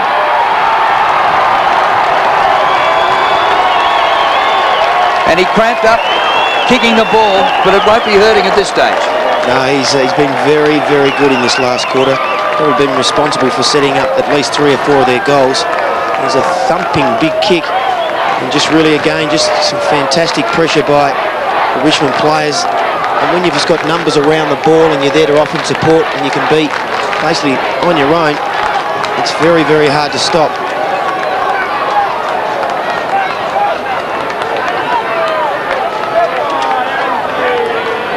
Another crushing blow for the Dockers.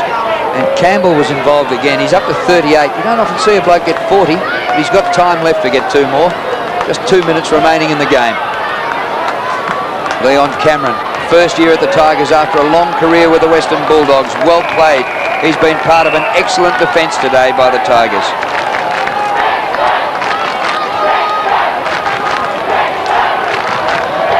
Well, I know that Spud Frawley, after this, will be back in Melbourne and finish up watching the tape at some stage during the week.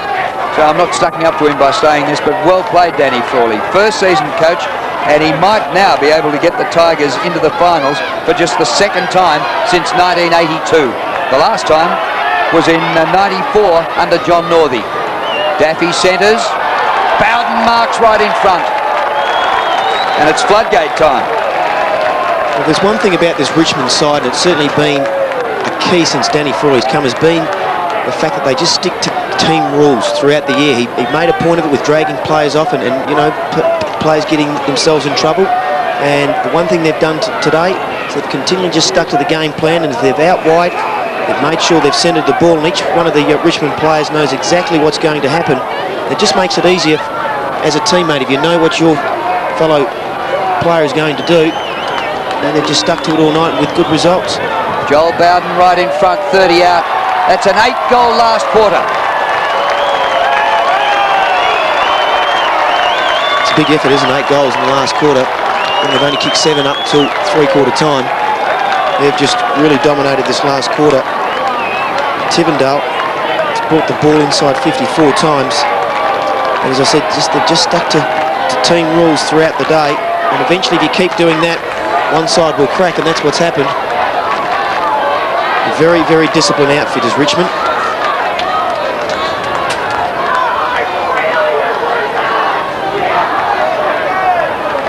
Boy, is this plane journey back to Melbourne going to be a beauty for these Tigers. What a performance after losing 5 of their previous 6 games to make this trip and beat the Dockers, who are no mean opponents, and beat Richmond in Melbourne earlier this year. Knights to Chaffey, kick by Chaffey to the 50. Holland off his shins, comes to Jones, floats a hand pass to Bandy. Bandy down the line towards half forward. Hazelby flips the ball to the back to McManus. He can keep it in, Sean McManus. Back to Hazelby. A very high ball holding up into the breeze. The Richmond defence, and Ottens getting back to help them out. He's like a skyscraper. How do you get over him? To Kellaway, building on his stats. Time ticking down, 20 seconds left. A famous victory for the Tigers. Leon Cameron up towards centre wing. Gale bounces off him and eventually out of bounds. And they're pretty happy, the Tigers. Greg Tivendale's come off, clicking his heels just about, and Ben Haynes having a bit of a run just at the end. Very pumped up, the Tigers bench. Great win. Michael wins in ruck. Ball comes down to Black. This is the last act of the day. The ball goes out of bounds. And there's the siren. Richmond have won it, and their small band of fans here are celebrating a famous win. They were 17 points down at three-quarter time, but have won by 27. What a performance. They kicked 8 goals too in the last quarter and finished up with a score of 15-16 to 12-7 to win it by 27 points over the Dockers.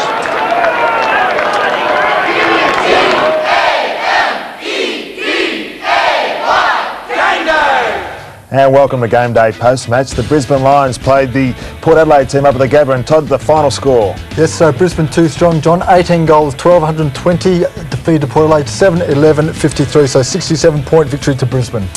And here at Colonial Stadium, St Kilda played Melbourne, and surely there was a couple of heavy knocks in the final quarter. Yes, there was, John. Peter Walsh and also Travis Johnson were knocked out. You can see the Walsh one here. His own man, Jeff White, hit him, went off the ground on a stretcher, and just about 10 minutes after that, late in the last quarter, Travis Johnson was hit and was also knocked out, and you can just see it right here, and he went down. But both, good news, both players were walking around by the end of the game, so that's good for the Melbourne people. Yeah, and the result was an 18-point win to the D's, 17-14, 116 to 14-14, 98. And we'll keep moving along, boys. Collingwood played the Sydney Swans over at the MCG in a 20-point win to the Sydney Swans, and Michael O'Loughlin kicking 6 goals for the winners, and a great game by Michael O'Loughlin.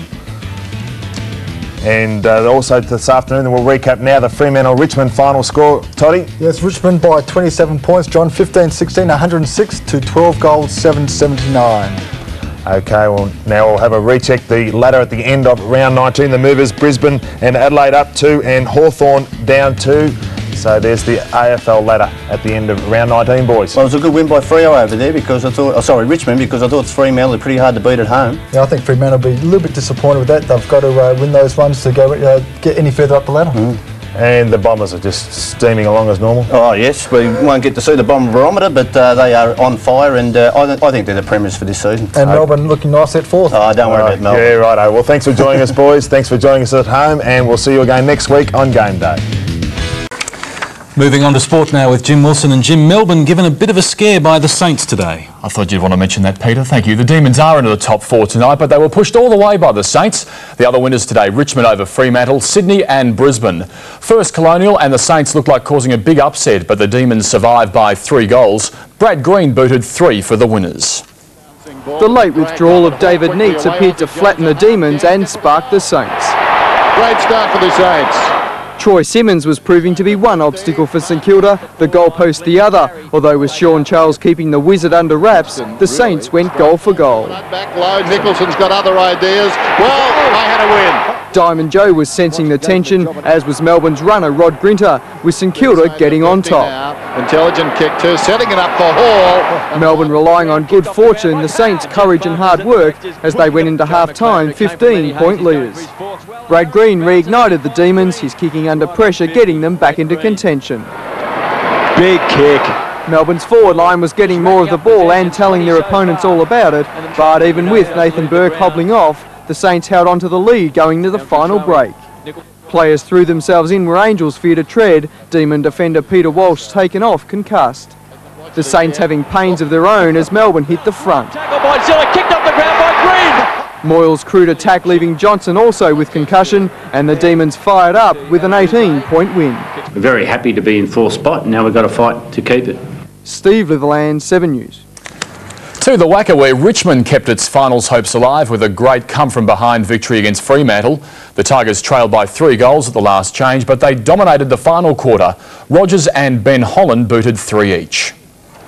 Richmond realised the importance of this clash, but with the aid of a stiff breeze, Fremantle made the ideal start. It's carried them for goal! But the Tigers showed plenty of fight to bridge the gap to just 4 points at quarter time. Rogers putting Richmond ahead early in the second quarter. And Rogers will get a goal. Campbell then stretched the Tigers' lead. Campbell, and Campbell snaps a goal. Only to have Fremantle rally late in the term, Hazelby's snap slashing Richmond's lead to a point at half-time. Well done, son. Fletcher lifted in the third term. That resulted in the Fremantle goal, Holland providing the quick reply for Richmond. Holland from no distance gets the goal. But 2 late goals to Waterhouse and then Brodie Holland gave Fremantle a 3-goal lead at the last change. And Holland will get the goal. But Richmond was magnificent in the final quarter, booting 8 goals to the Dockers' solitary goal.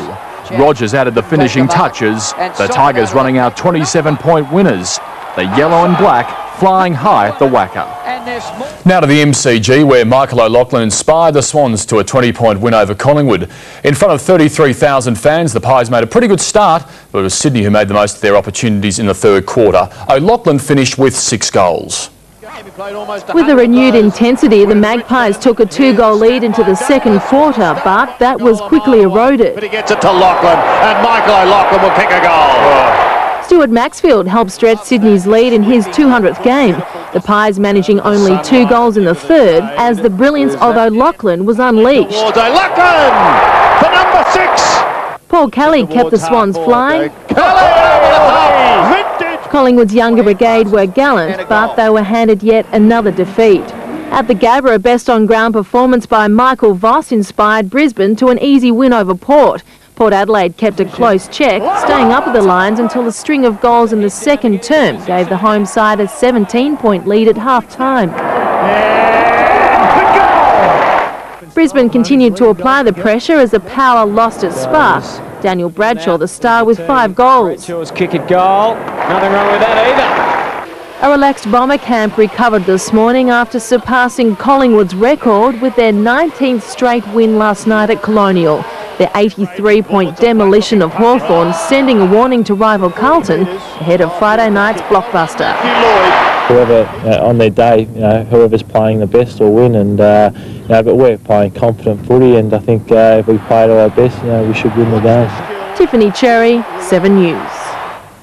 To the ladder and oars in readiness for that clash of the heavyweights on Friday night at the MCG. Carlton and Essendon is a sellout and will be live on 7. The Roos are third, the Demons are up into 4th spot. Then come the Cats, the Bulldogs, Richmond back in the 8, as is Brisbane. To the Goalkickers, and Matthew Lloyd moves to 87 after his 5 goals last night.